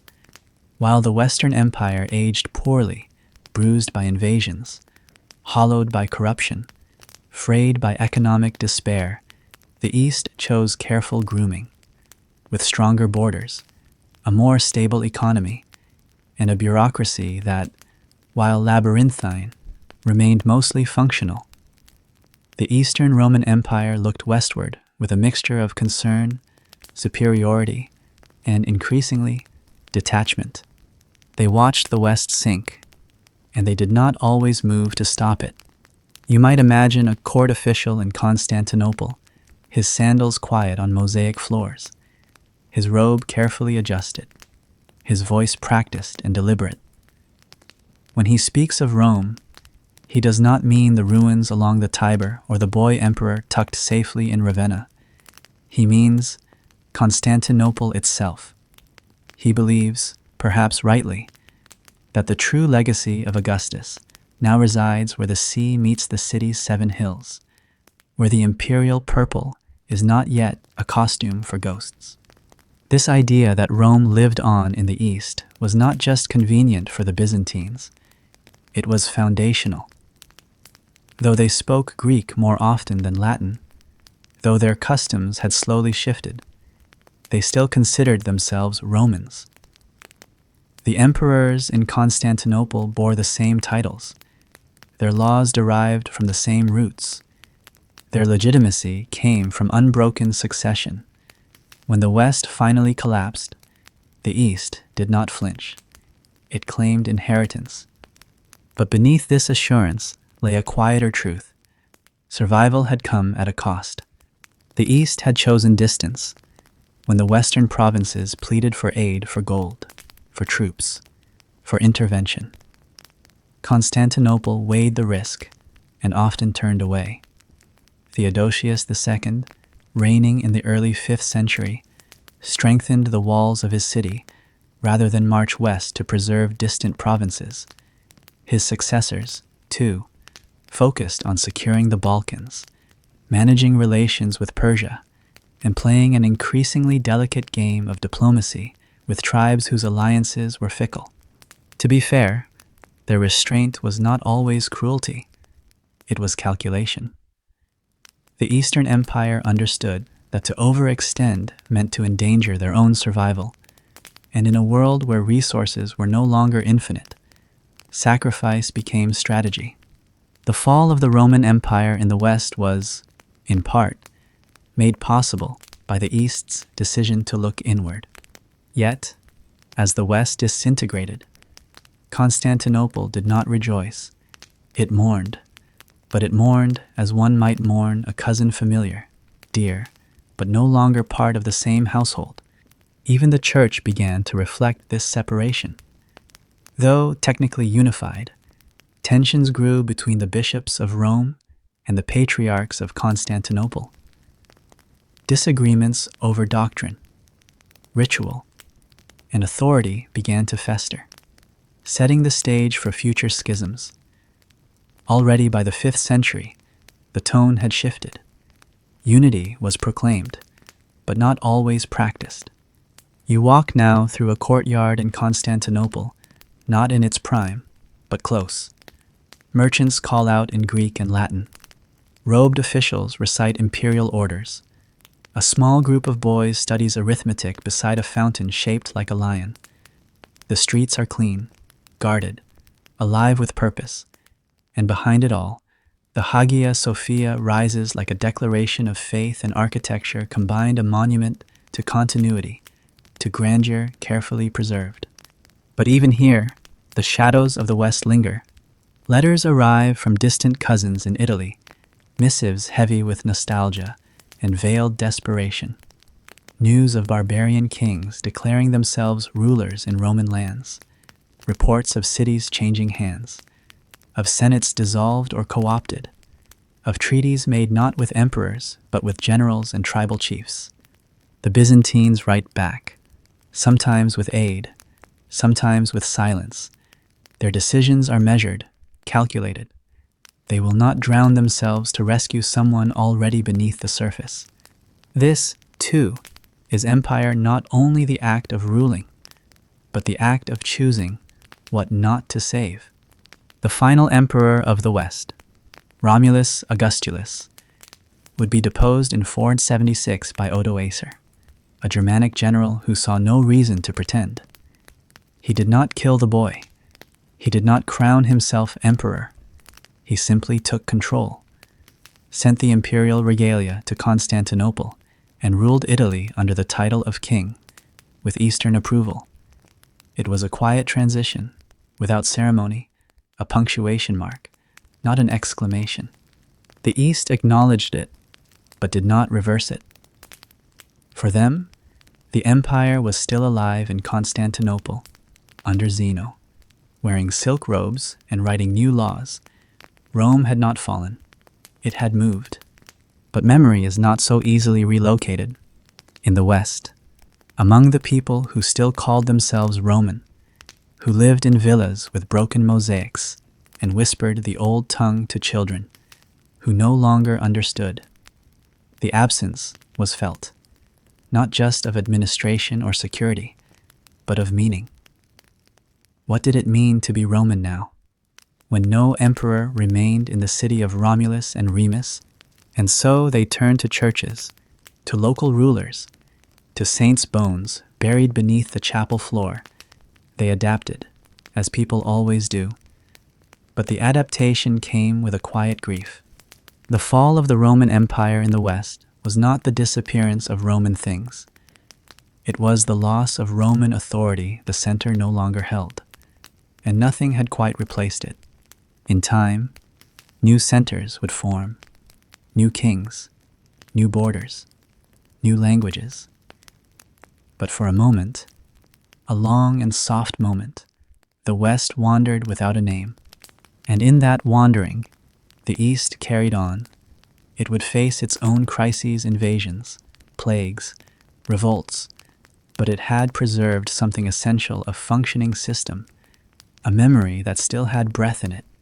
Still, you wonder, as you walk the great marble corridors of Constantinople in your mind, how often they looked westward and asked whether something had been lost, something not measured in coins or land, but in soul. Even if this part vanishes, it wouldn't be the first thing to do so quietly. By the time the last Western emperor slipped into irrelevance, Rome itself had already become more memory than monarchy. But the title, Emperor, Augustus, Caesar, did not fade with him.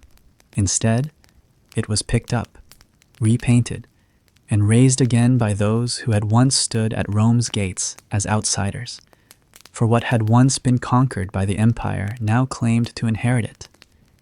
And in that strange reversal, the world entered a new age where many kings called themselves Rome, and none of them truly were. To understand this, you must begin not with the ruins of the Forum, but with the minds of men who saw power not in architecture or marble, but in myth. The myth of Rome had always been larger than its armies, an idea that outgrew its geography. To be Roman was to wear a cloak of inevitability, and when the empire fell, that cloak lay discarded in the mud, waiting for someone else to wear it. Odoacer was first. He deposed Romulus Augustulus with little violence, declared himself king of Italy, and sent the imperial insignia east to Constantinople. It was a gesture of humility, perhaps, or simply politics, but it did not stop him from ruling as though the empire were his. Roman laws remained, as did Roman institutions stripped, of course, of imperial oversight. The Senate still met, though it carried the weight of ceremony more than authority. Temples still stood, now often rededicated to saints. And the people, tired of turbulence, accepted a new master with an old name. But Odoacer's rule was brief. In 493, Theodoric the Ostrogoth took Italy by force, backed by Eastern approval, and began a reign both brutal and brilliant. He was a barbarian by birth, raised in Constantinople as a hostage, and so he understood Rome's language as well as its rituals. He preserved much of the imperial bureaucracy, employed Roman senators, and tried to stitch the threads of empire into a new, Gothic tapestry. His palace in Ravenna shimmered with mosaics of Christ and emperors side by side. Yet for all his efforts, the empire he revived was only a performance. The soul of Rome could not be recaptured by administration alone. The Roman Empire had been more than systems. It had been a rhythm, a certainty, an identity forged over centuries. Theodoric's Italy was competent, even prosperous, but it lacked the cohesion that once came from a shared belief in Rome's permanence. His kingdom was Roman in style, but Gothic in heart. Still, others followed the same path. In Gaul, the Franks emerged from Roman shadows to claim their own destiny. Clovis, their young and ruthless king, converted to Christianity not out of piety, but strategy. With baptism came legitimacy, the support of Roman bishops, the silence of Eastern suspicion, the allegiance of former Roman citizens. He did not take the imperial title, but he cloaked himself in its aura. Over time, the Franks would grow into something more than a post-Roman tribe. Under Charlemagne, centuries later, they would claim the full inheritance and be crowned emperor of the Romans by a pope whose authority had grown in the void left by imperial retreat. That coronation, in the year 800, was not a revival of the Roman Empire. It was its reinvention, a Western copy, a sacred echo, and from it would descend the tangled branches of the Holy Roman Empire, a name both majestic and misleading. The fall of the Roman Empire thus birthed 1,000 claimants. Even in Spain, the Visigoths carved a Romanized kingdom from the remains of imperial provinces. Their laws, like the Lex Visigothorum, blended Gothic customs with Roman precedent. Their language drifted slowly from Latin. Their art clung to classical forms, but always, they were building atop ruins, adjusting old stones to fit new walls. And with each generation, the memory of what had been became harder to distinguish from what now pretended to replace it. Meanwhile, in North Africa, the Vandals ruled with less pretense. After taking Carthage in 439, they stripped much of Roman tradition and ran their kingdom like pirates on land. They minted coins, negotiated with Constantinople, and occasionally acted with an emperor's pride. But theirs was a leaner inheritance, not concerned with continuity, only control. And through it all, the true Roman Empire, the one that still called itself by that name, watched from Constantinople. The Eastern emperors did not see these new kingdoms as equals. They saw them as temporary problems, children playing with crowns too large for their heads. Even as they signed treaties and sent embassies, they believed that Rome still beat in the East in law, in language, in divine right. The idea that Rome could die was never fully accepted in Byzantium. But outside that shining city, the map had changed. No emperor ruled Gaul. No legions stood in Britain. The Danube frontier was no longer a border, it was a memory.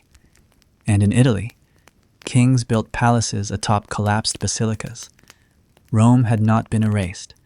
It had been reimagined often by those who once feared it. And so, a strange paradox emerged. The farther Rome receded, the more people claimed to be Rome. Its name became a prize, claimed by Byzantines, Franks, Germans, even Russians. Ivan the Terrible would call Moscow the Third Rome, imagining his realm as the last true heir to the Caesars. The Ottomans, after conquering Constantinople, referred to their sultan as Kaiser-i-Rum, Caesar of Rome, in documents meant to evoke imperial grandeur. Even into the Renaissance, when scholars began to distinguish the classical past from their present, the allure of Roman identity remained potent. Writers lamented the fall of the Roman Empire, even as kings modeled their courts on it. Architects copied its arches. Philosophers copied its texts.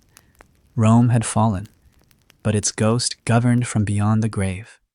And in that haunting, something beautiful and melancholy took root. For the fall of the Roman Empire was not a single moment, nor a single act of destruction. It was a long farewell, whispered over generations, rewritten by those who needed it to mean something else. Its collapse birthed not a vacuum, but a chorus, each voice singing a different version of Rome. It was this afterlife, not the original empire, that shaped medieval Europe. The longing for order, the borrowing of Roman law, the Christian reinterpretation of Roman authority, these were not ruins. They were repurposed foundations. Cathedrals rose where temples once stood. Kings ruled with symbols stripped from emperors. And even as Latin faded from lips, it lingered in law and liturgy. You walk now through a dusty church in Gaul. The walls are chipped, the candles flicker. The priest chants in a language he barely understands. But above the altar, a mosaic shows a man in a toga, holding a cross and a scroll. Is it Christ? Is it Constantine? Or some confused mixture of both? This is the twilight of empire, not its death, but its translation. And if you close your eyes, you'll hear it still, the echo of sandals on marble, the hush of senates debating, the crackle of parchment bearing imperial seals, not gone, not truly, just passed into myth, where every broken kingdom still dreams of being Rome again. As centuries wore on, those who lived in the former lands of Rome did not speak of its fall as something abstract or distant. They walked through it. They gathered firewood in what had once been forums.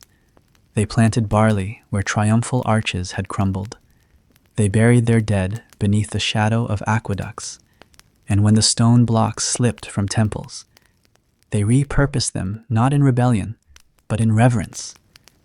The empire had died, but its bones still lay close to the surface, and the soil of Europe was rich with Roman dust. For ordinary people, the fall of the Roman Empire was not marked by the year 476 or by a specific name carved into history's tablets. It was felt through slow erosion, a tax collector who never returned, a road that was no longer repaired, a distant relative who went north and never came back, a merchant stall that stayed shuttered after the last invasion. Collapse did not announce itself. It settled like ash, quiet, weightless, accumulating over time. In the countryside, where the majority of Roman citizens had always lived, the disappearance of the empire brought both fear and strange freedom. Without imperial oversight, many local communities were left to their own devices. The great villa estates, once thriving centers of Roman agricultural and social life, transformed. Some were abandoned entirely, swallowed by vines and rain. Others became fortified farmsteads, their mosaic floors hidden beneath hay, their columns broken and repurposed as fence posts. You might picture a man in his 30s, barefoot, dark hair tangled, guiding a wooden plow over land his grandfather had once leased from a Roman patrician. The Latin he speaks is muddied with local phrases now. The coins he uses bear foreign kings or no inscriptions at all. But he still calls this land Roman, not because of politics, but because of memory. Rome, for him, is not a city. It is the time before everything broke. This post-imperial world did not emerge overnight.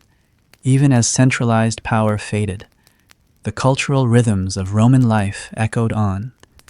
Christianity, now the dominant religion of the empire's final century, became the new vessel for that continuity. Churches took over administrative functions once held by imperial governors. Bishops became regional authorities, managing disputes, collecting tithes, preserving not just doctrine, but scraps of Roman law. in towns that survived the waves of invasion and economic decline.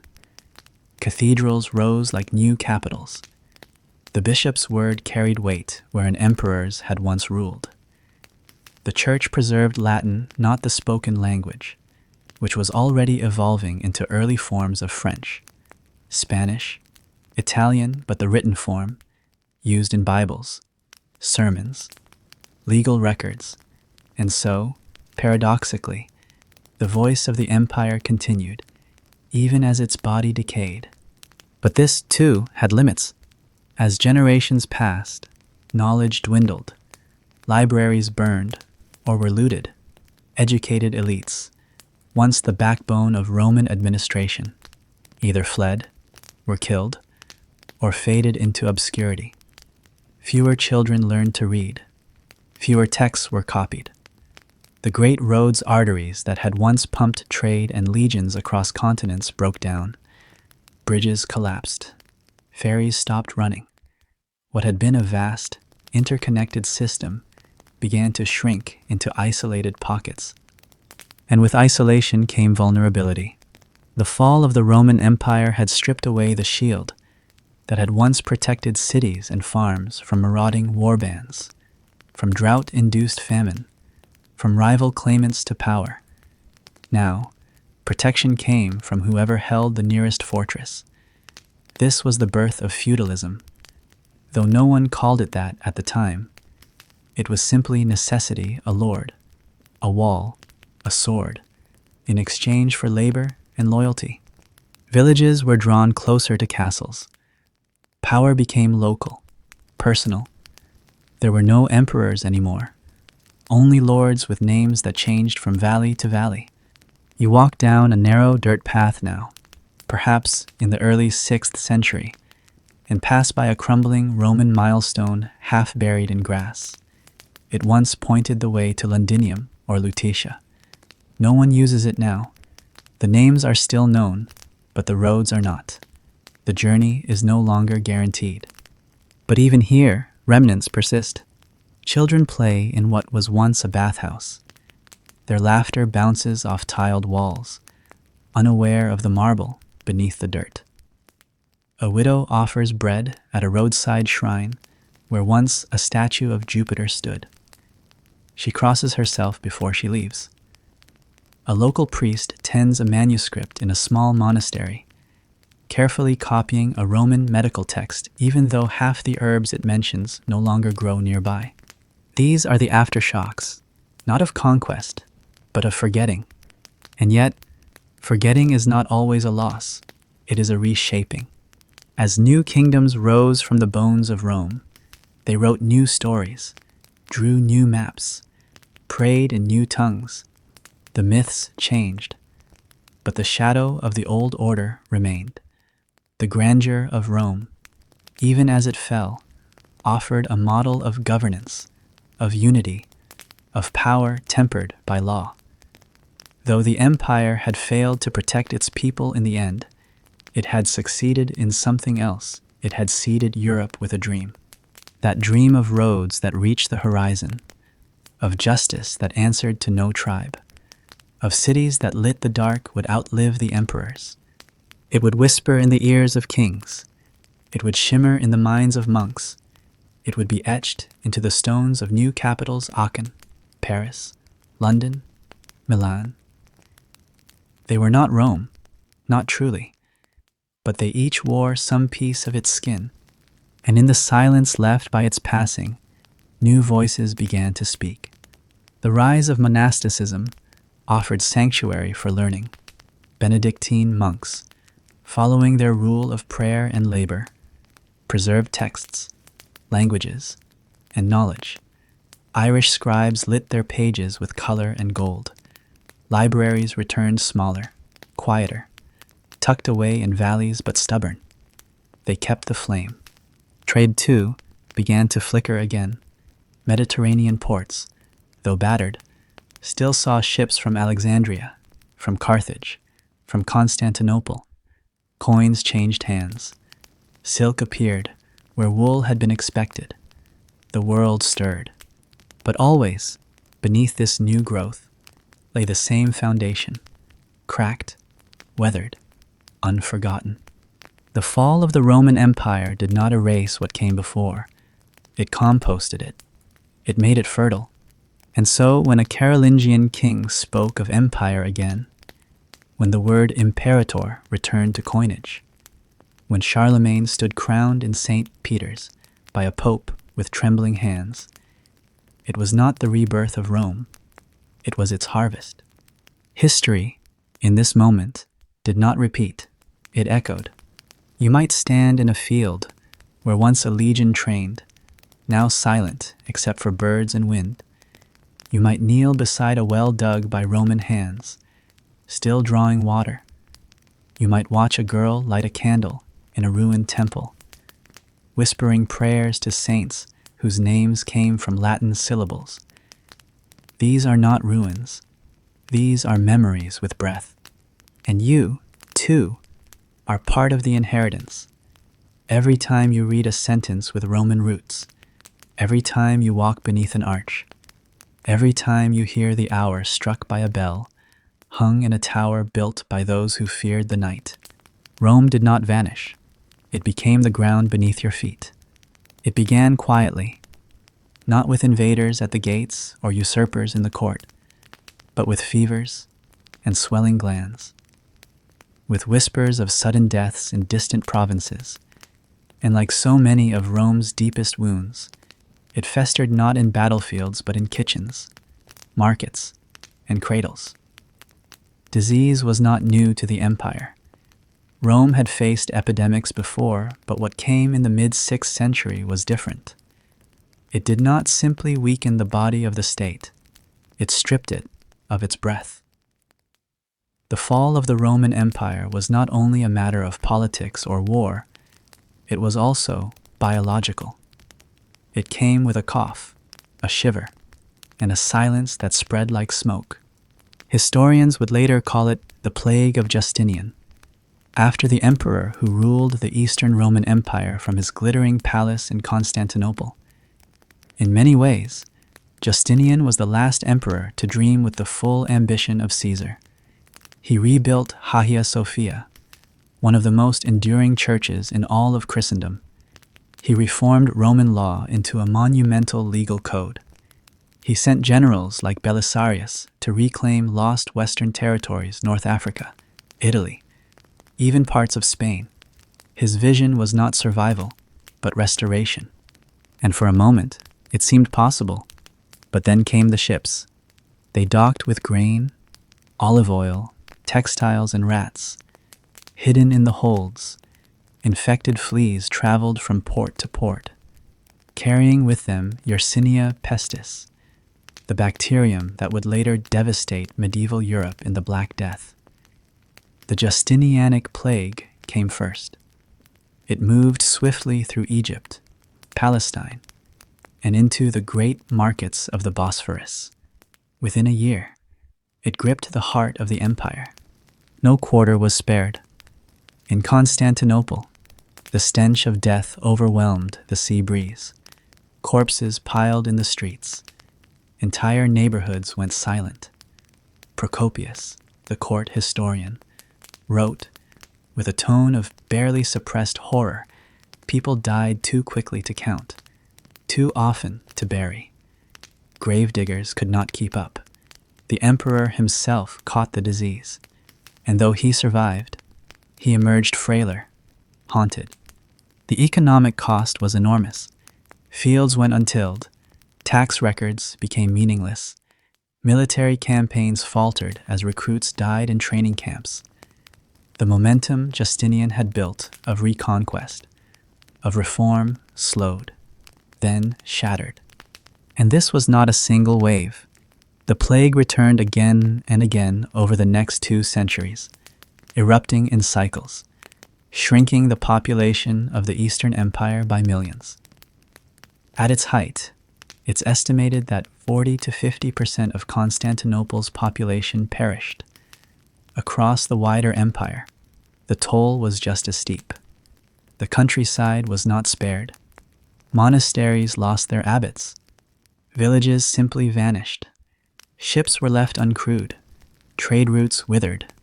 Disease, unlike a sword, cannot be negotiated with. It cares nothing for titles. It does not stop at walls.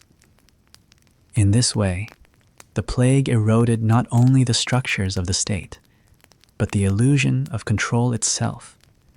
Rome had once prided itself on its ability to tame chaos, to impose order. But here was a chaos that lived in breath and blood, invisible, remorseless. And in its wake, the world contracted. Even as some territories remained technically under imperial control, their links to the center frayed. Governors sent no updates. Soldiers received no pay. Bishops buried more than they baptized. The bureaucratic machine of the Roman Empire, already weakened by centuries of stress, sputtered and seized. Documents stopped being copied. Grain deliveries never arrived. And what had once been a sprawling, interconnected world began to fold inward. This biological collapse dovetailed with spiritual anxiety. Many believed the plague was divine punishment for sin, for pride, for the forgetting of old virtues. Preachers warned of apocalypse. Saints were prayed to with desperation. Relics were paraded through empty streets. The line between medicine and miracle blurred. Healing became a matter of faith. The idea of Rome rational, structured, confident, gave way to something more fatalistic, more medieval in spirit. But still, Justinian reigned. He ruled through the worst of it, stubbornly determined to rebuild what disease and fate kept dismantling. His legal reforms endured. His churches stood. And even though much of Italy was lost again after his death to the Lombards, to fragmentation, the Byzantine state persisted in the east. It did not die, but it changed. And in that change, something irrevocable occurred. The dream of a unified Roman world faded. In the West, where the empire had already collapsed politically, the plague struck communities already weakened by war, famine, and disconnection.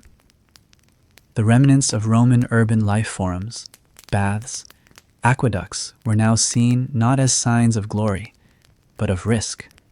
Many towns shrank to villages. Cities like Rome itself lost populations so rapidly that whole districts were abandoned. Goat herders grazed their flocks among columns. Churches were built inside old temples, not out of conquest, but convenience. What remained of imperial infrastructure was patched with wood and faith. Yet in monasteries, something stubborn survived. Monks, isolated by geography and habit, sometimes escaped the worst of the disease. Within these cloisters, Latin persisted. Scrolls were copied by candlelight. Herbal remedies were tested. Calendars were maintained. It was here, more than in palaces, that the continuity of Roman thought passed on slowly, imperfectly, but not entirely lost. Outside, the world was reorganizing itself. The Franks were expanding.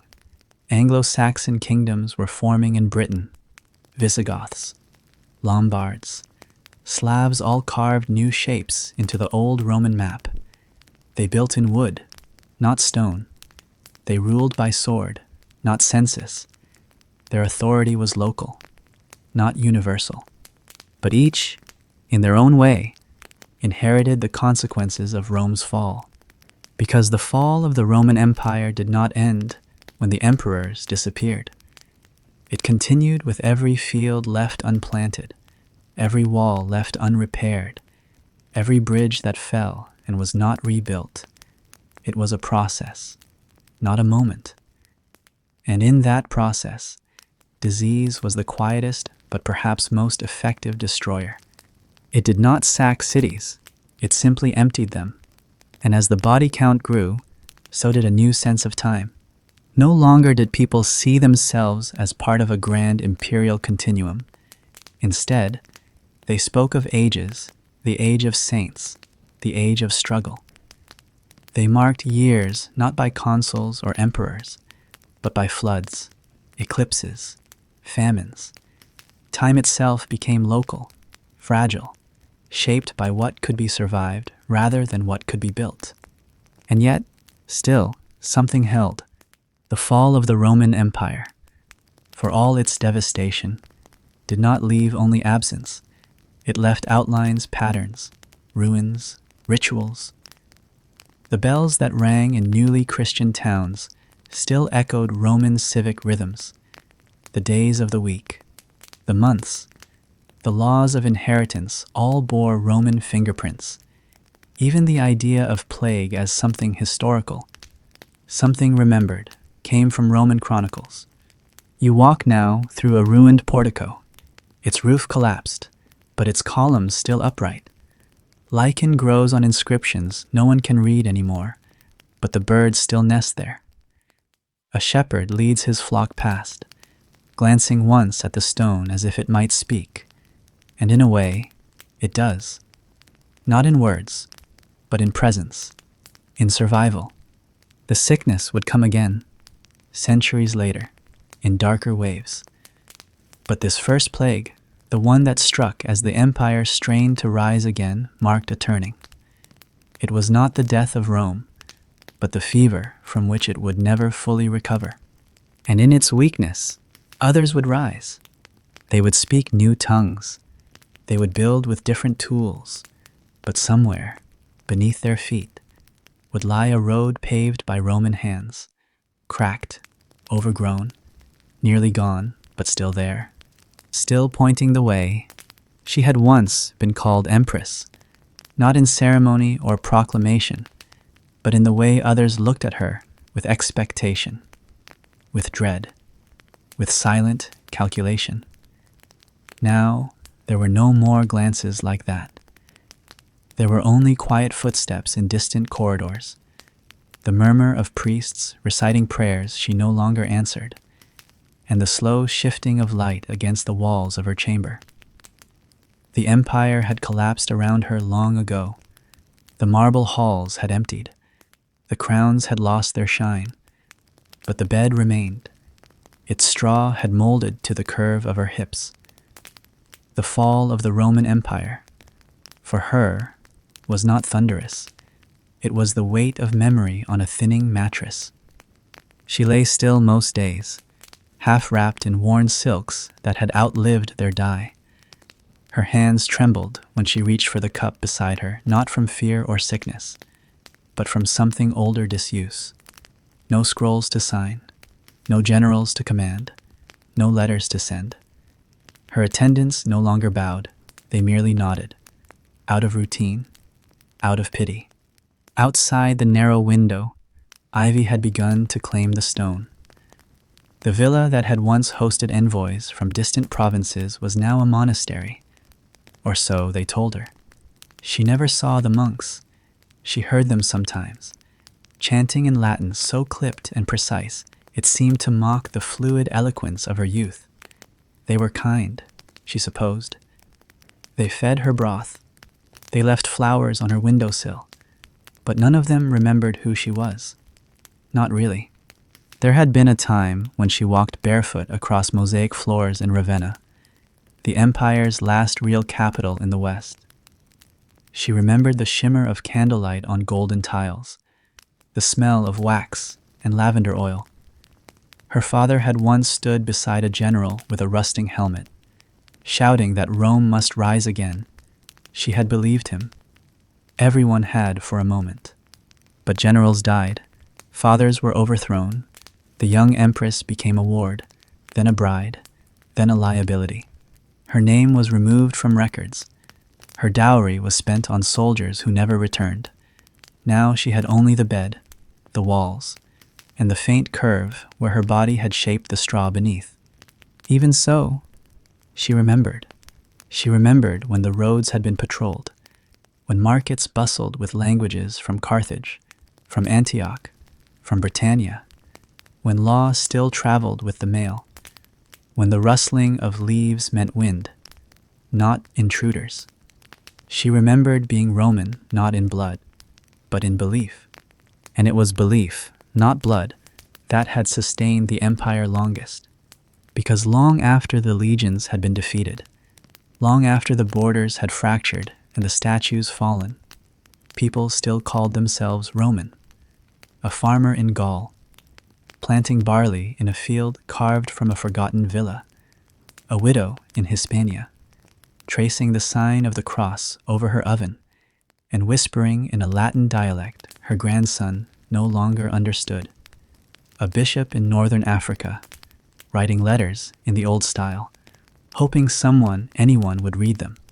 Rome, for them, had become a memory with scaffolding, something to build their new lives around, even as it decayed.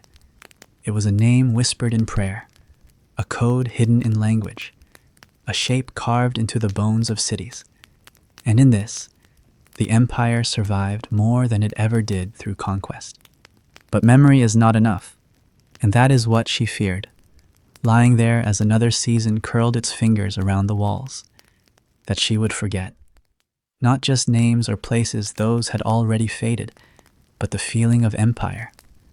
The particular stillness in a hall before a decision was made, the weight of imperial seals, the way one could command an army with a single glance, and know they would ride into the dark. She missed power, not because she craved it, but because it had structured everything. Without it, days became shapeless. People stopped writing. The lines blurred between one town and the next, between a soldier and a thief. The world had become fluid, and while some called that freedom, she called it drowning. She would wake sometimes to the sound of hoofbeats in the distance, and for a moment, she would hope. Maybe someone had come for her. Maybe a rider carried news of a reformed Senate, a pact signed in marble halls, a new Caesar risen in the east. But the hoofbeats always faded. No one came. The East had its own burdens, now its own wars, its own emperors who barely acknowledged the wreckage of the West. Even Byzantium, jewel of the Bosphorus, had begun to turn inward. It still called itself Roman, still issued decrees in Latin, still crowned emperors with ancient rituals. But the empire it governed no longer resembled the one that had stretched from Hadrian's Wall to the Euphrates.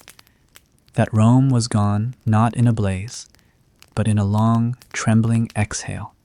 And what was left? Fragmented kingdoms, lords who claimed descent from emperors but ruled like warlords. A map redrawn by every generation, languages colliding and congealing, the old roads overgrown, the aqueducts crumbling, and in quiet rooms like hers, the last witnesses fading into anonymity. But even here, at the end of the story, she clung to certain routines. She whispered Latin prayers, not because she believed they worked, but because they tasted familiar. She asked for news, even though none came. She touched the seal ring that had once marked imperial letters, though now it was only a trinket, its gold dulled, the stone chipped. Her mattress sagged. It smelled faintly of herbs and dust. She had not left it in months, maybe years, but it still held her shape, a shallow curve in the straw, a depression in the linen where her shoulder had always rested. And somehow, that shape became her monument. No statue would be raised for her. No mosaic would depict her reign. But here, in this forgotten room of a repurposed palace, the empire's ghost slept beside her, not haunting her, but curling softly against her spine. A memory, not of glory, but of weight, the quiet gravity of what had once been. And if anyone were to step inside that room after she was gone, they might not recognize her. They might see only an old bed, an empty cup, a withered flower on the sill. But if they looked closer, if they pressed their hand to the mattress, they would feel it. The shape, the trace, the memory. And in that moment, however brief, they would know that Rome never fully vanished. It only rested, The hallway outside her chamber had once echoed with decisions. Senators in crimson-trimmed cloaks had marched there with declarations. Scribes had stood ready with wax tablets and sand-dusted scrolls.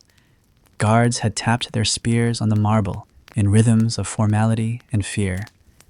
But now, the only sound was the faint creak of stone cooling at night, and the rustle of ivy pushing through a cracked window frame. The great door remained closed. It had not opened in months, and behind it, history lay waiting in the quiet, unswept dark. She had once been the wife of an emperor, or perhaps just a symbol meant to soften his rule. The years had blurred that distinction, but her presence had been recorded in treaties, in coinage, in the flourishes of court poets who praised her smile and used her name to imply continuity. Now, no one needed such symbols.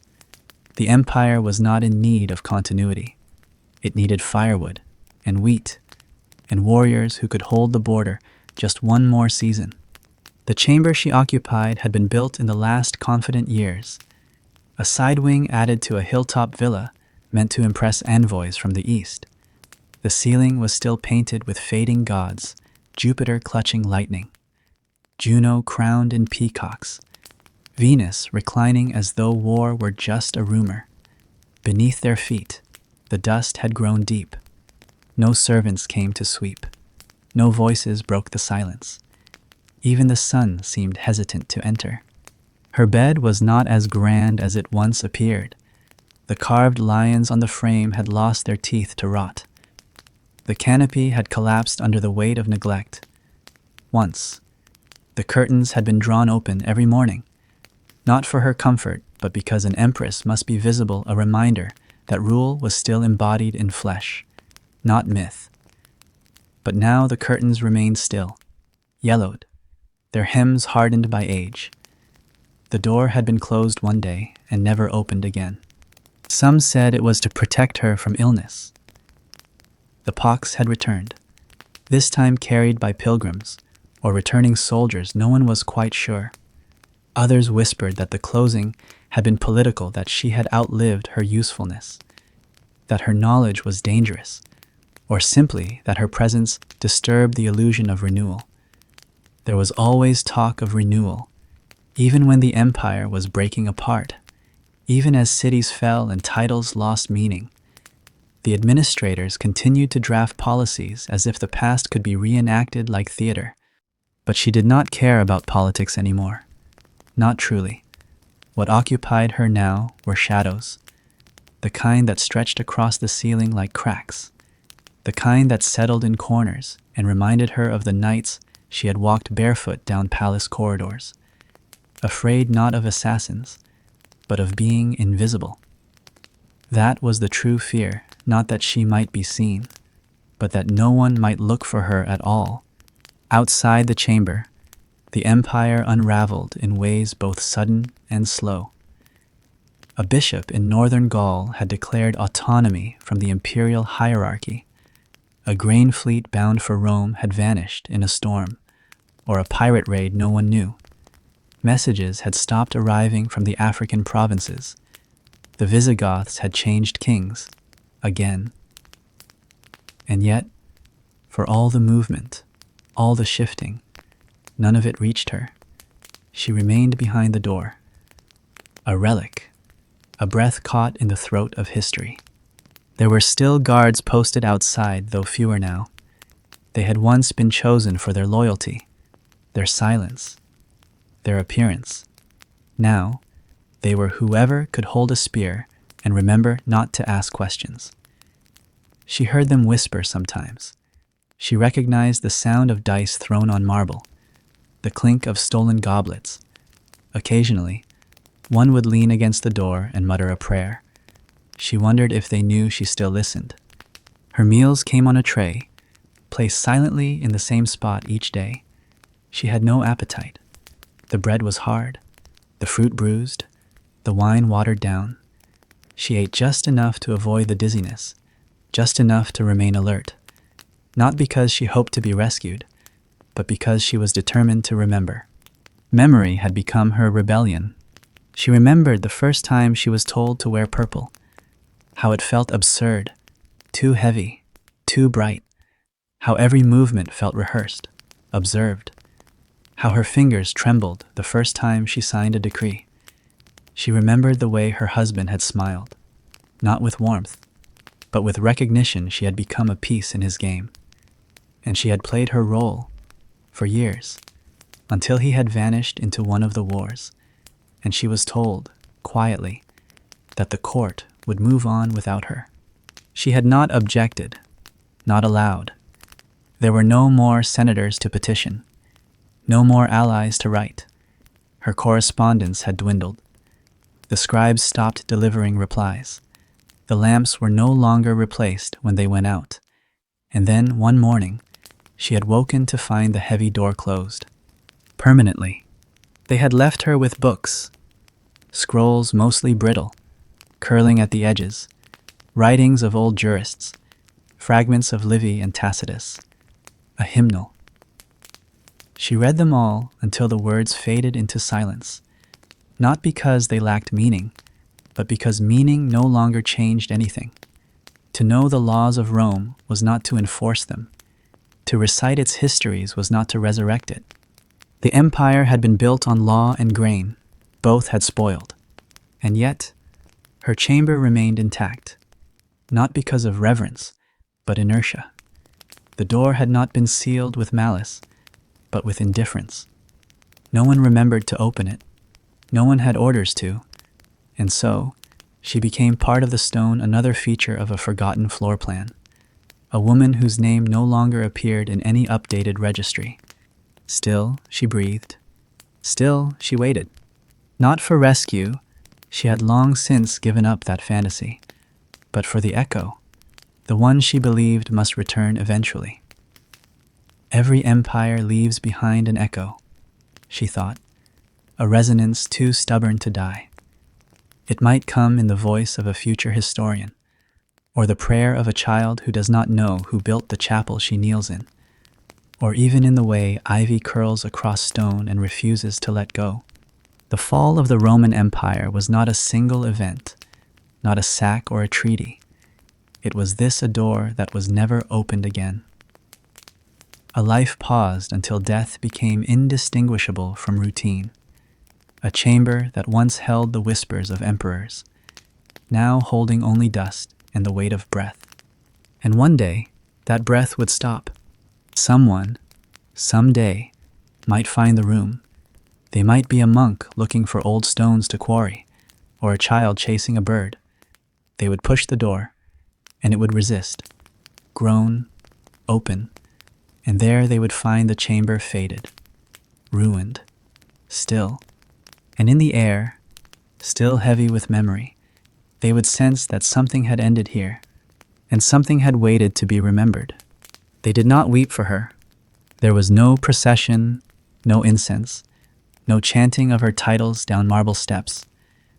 Her name, once sung at feasts and whispered behind curtains, was not carved into stone. There were no coins minted in her memory, no basilica that bore her image among the saints. There was only a small wooden cart that creaked as it descended a narrow path behind the villa, the same villa where she had once held court beneath painted ceilings. Now it was a monastery, or so they called it, but none who lived there truly knew what she had been, and those who did had long since forgotten, or chosen to. She was buried beneath a cypress tree, behind the garden wall, beside a stone that bore no mark. The grave was shallow, the soil barely disturbed. 2 monks carried her on a coarse-woven shroud, their faces blank. They did not speak of her life. They did not ask what she had done, or whom she had once ruled beside. Their silence was not cruel, only practical. The war in the north had driven refugees into the hills. Grain was running low. There were more mouths than prayers. And an old woman who had not spoken in weeks did not need a hymn to be mourned. But the earth knew her name, and it did not take her gently. The wind blew harder that day. The clouds gathered in strange formations, layered like the folds of her old ceremonial robes. The cypress branches clawed at the air above her, as if reluctant to shelter what had been abandoned in life. And beneath the soil, something settled uneasily. Not a curse, not a ghost, but a kind of rage. Quiet, cold, enduring, for she had not gone willingly.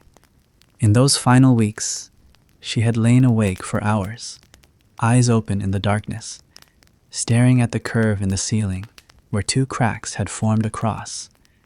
Her breath shallow, her body thin as parchment, but her mind had remained intact.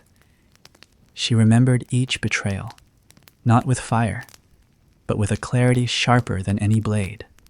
The names, the voices, the hands that turned away.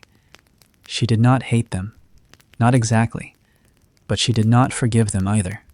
She had watched Rome fall from within, not in battles or sieges, but in the slow betrayal of purpose, in the way duties were passed down like burdens, in the way honor was bartered for silence, in the way the very idea of Rome eternal, lawful, divine became something to be sold, diluted, worn like a faded badge.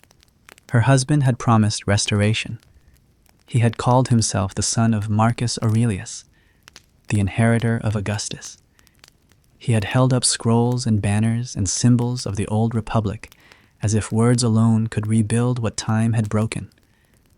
But it had been theater, and when the curtain tore, he fled first in body, later in memory.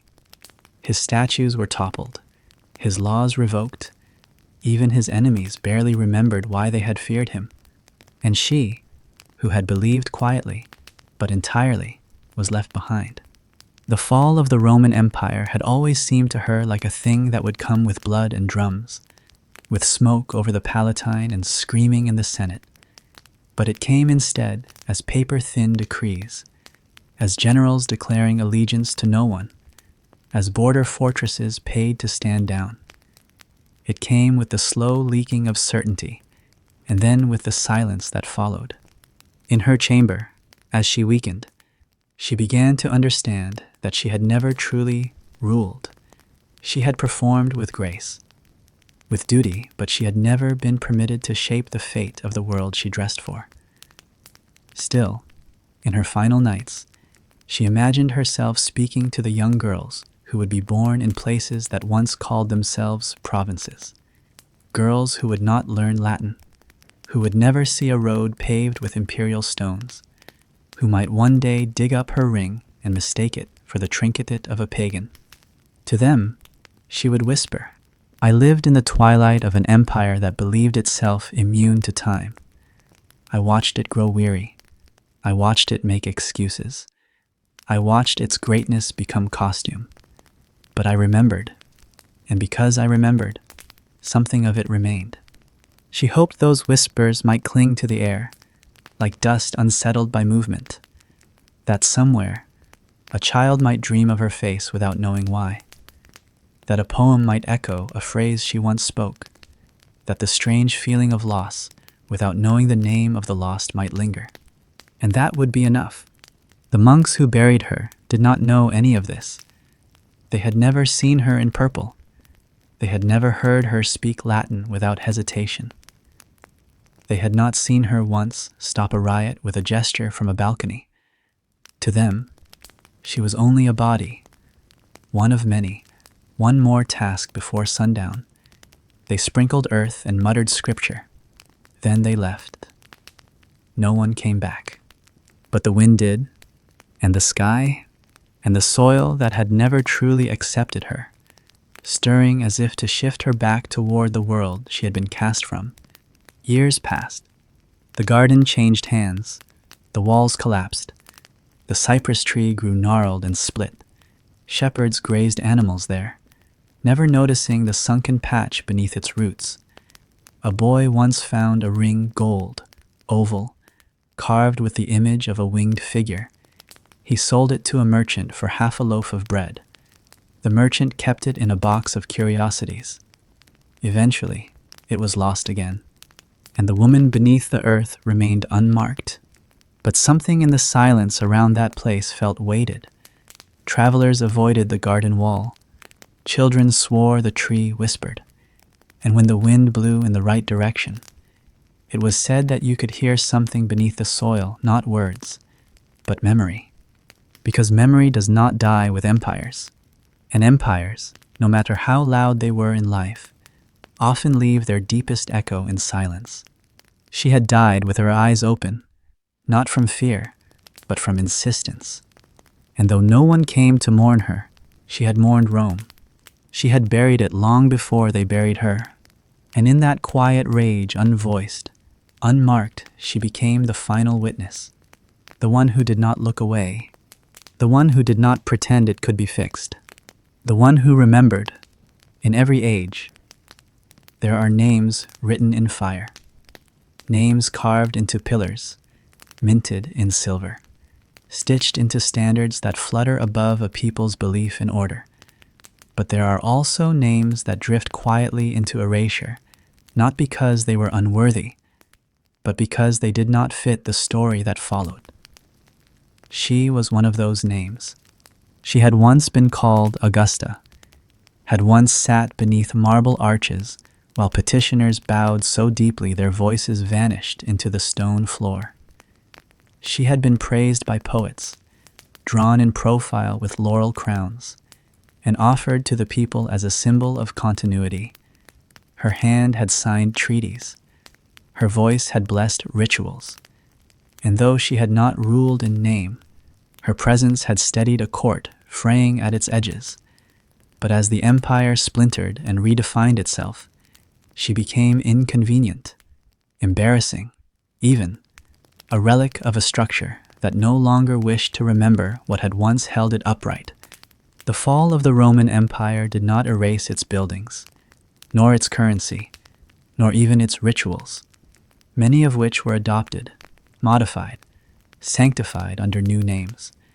But it erased people, or rather, it allowed time to pass over them like floodwater over mosaics, dulling their outlines until only hints remained afoot.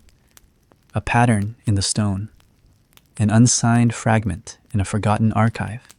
Her life had been long, but not loud. She did not command armies. She did not make speeches in the forum or ride in triumphal procession. Her victories were quieter, saving a village from taxation through a whispered favor, reuniting separated children through a forged decree, ensuring grain reached places the bureaucracy had forgotten. She did not write memoirs. She left no heirs. Her influence was personal, moral, invisible. And so when Rome began to tear itself apart, there was no monument to defend her. Even the priests no longer mentioned her. Her name, once part of festival prayers, was removed from the litany. The new rulers, generals cloaked in new ideologies, found her association dangerous. She reminded too many people of a different age, one where power did not always come from the edge of a sword. So her likeness was melted, her documents shredded, her allies exiled or executed. When they closed the doors to her chamber, they did not do so out of cruelty, but efficiency. It was easier to let time erase her than to spill more blood. She was not surprised. She had watched the city change too many times. Each emperor brought a new mood, a new motto, a new claim to legitimacy. But what remained underneath was always the same fear, ambition, the tremble of a servant's hand as they passed the wine to a man who might, with a word, undo their family. She had learned how to survive in that climate. What she had not expected was how it would feel to survive everyone else. They stopped writing to her. At first, she told herself it was the road's brigands, storms, disrupted lines of communication. Then she suspected politics, a purge of officials sympathetic to her cause. Later, she accepted the simpler truth. Those who remembered her were no longer in positions of power, or no longer alive, and those who replaced them had no reason to care for the empress, who once moderated imperial cruelty with a glance. They did not need restraint. They needed chaos to justify their authority. The empire collapsed like a roof under slow snow, not with thunder, but with rot. The provinces stopped responding. The border legions demanded land instead of coin. Plagues returned. Temples were stripped of silver. Grain ships were ambushed by men who used to serve in the navy. And still, the city clung to its rituals, held processions with fewer and fewer onlookers, lit candles in empty basilicas, appointed governors to territories already lost. And she, alone in her chamber, saw what the others refused to. The Roman Empire did not fall because it was weak. It fell because it lied to itself for too long, because it believed symbols could outlast hunger, because it forgot that peace must be maintained, not assumed, because it was too proud to ask why its people no longer believed in it. Her death had gone unnoticed. There was no edict, no official mourning period, no record in the Senate scrolls. A servant who still remembered her face, one of the few who dared to peer into the room, after months of silence, found her seated at the window. The breeze had moved her hair slightly. Her hands rested on her lap. Her eyes were closed. It looked, at first, like sleep. The servant did not cry. He simply knelt, touched the hem of her gown, and whispered the old honorifics, the ones no one used anymore. Domina, Mater, Pax. She had once been a queen, but they would not call her that now. The new histories were already being written by men who had never seen the inside of a court, by monks who called her pagan, by generals who claimed she had been the last obstacle to rebirth. They would mention her, perhaps, as a footnote, or not at all.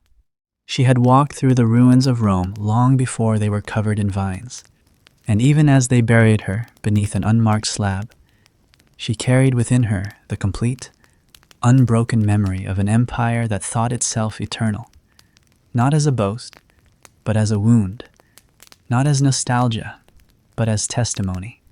She had been born into marble, crowned beneath banners.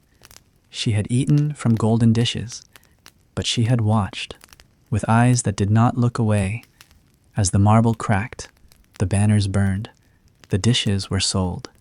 She had seen senators beg for food, seen generals weep at the gates of cities that once praised them, seen temples turned into stables, and in every change, she recognized not just loss, but denial.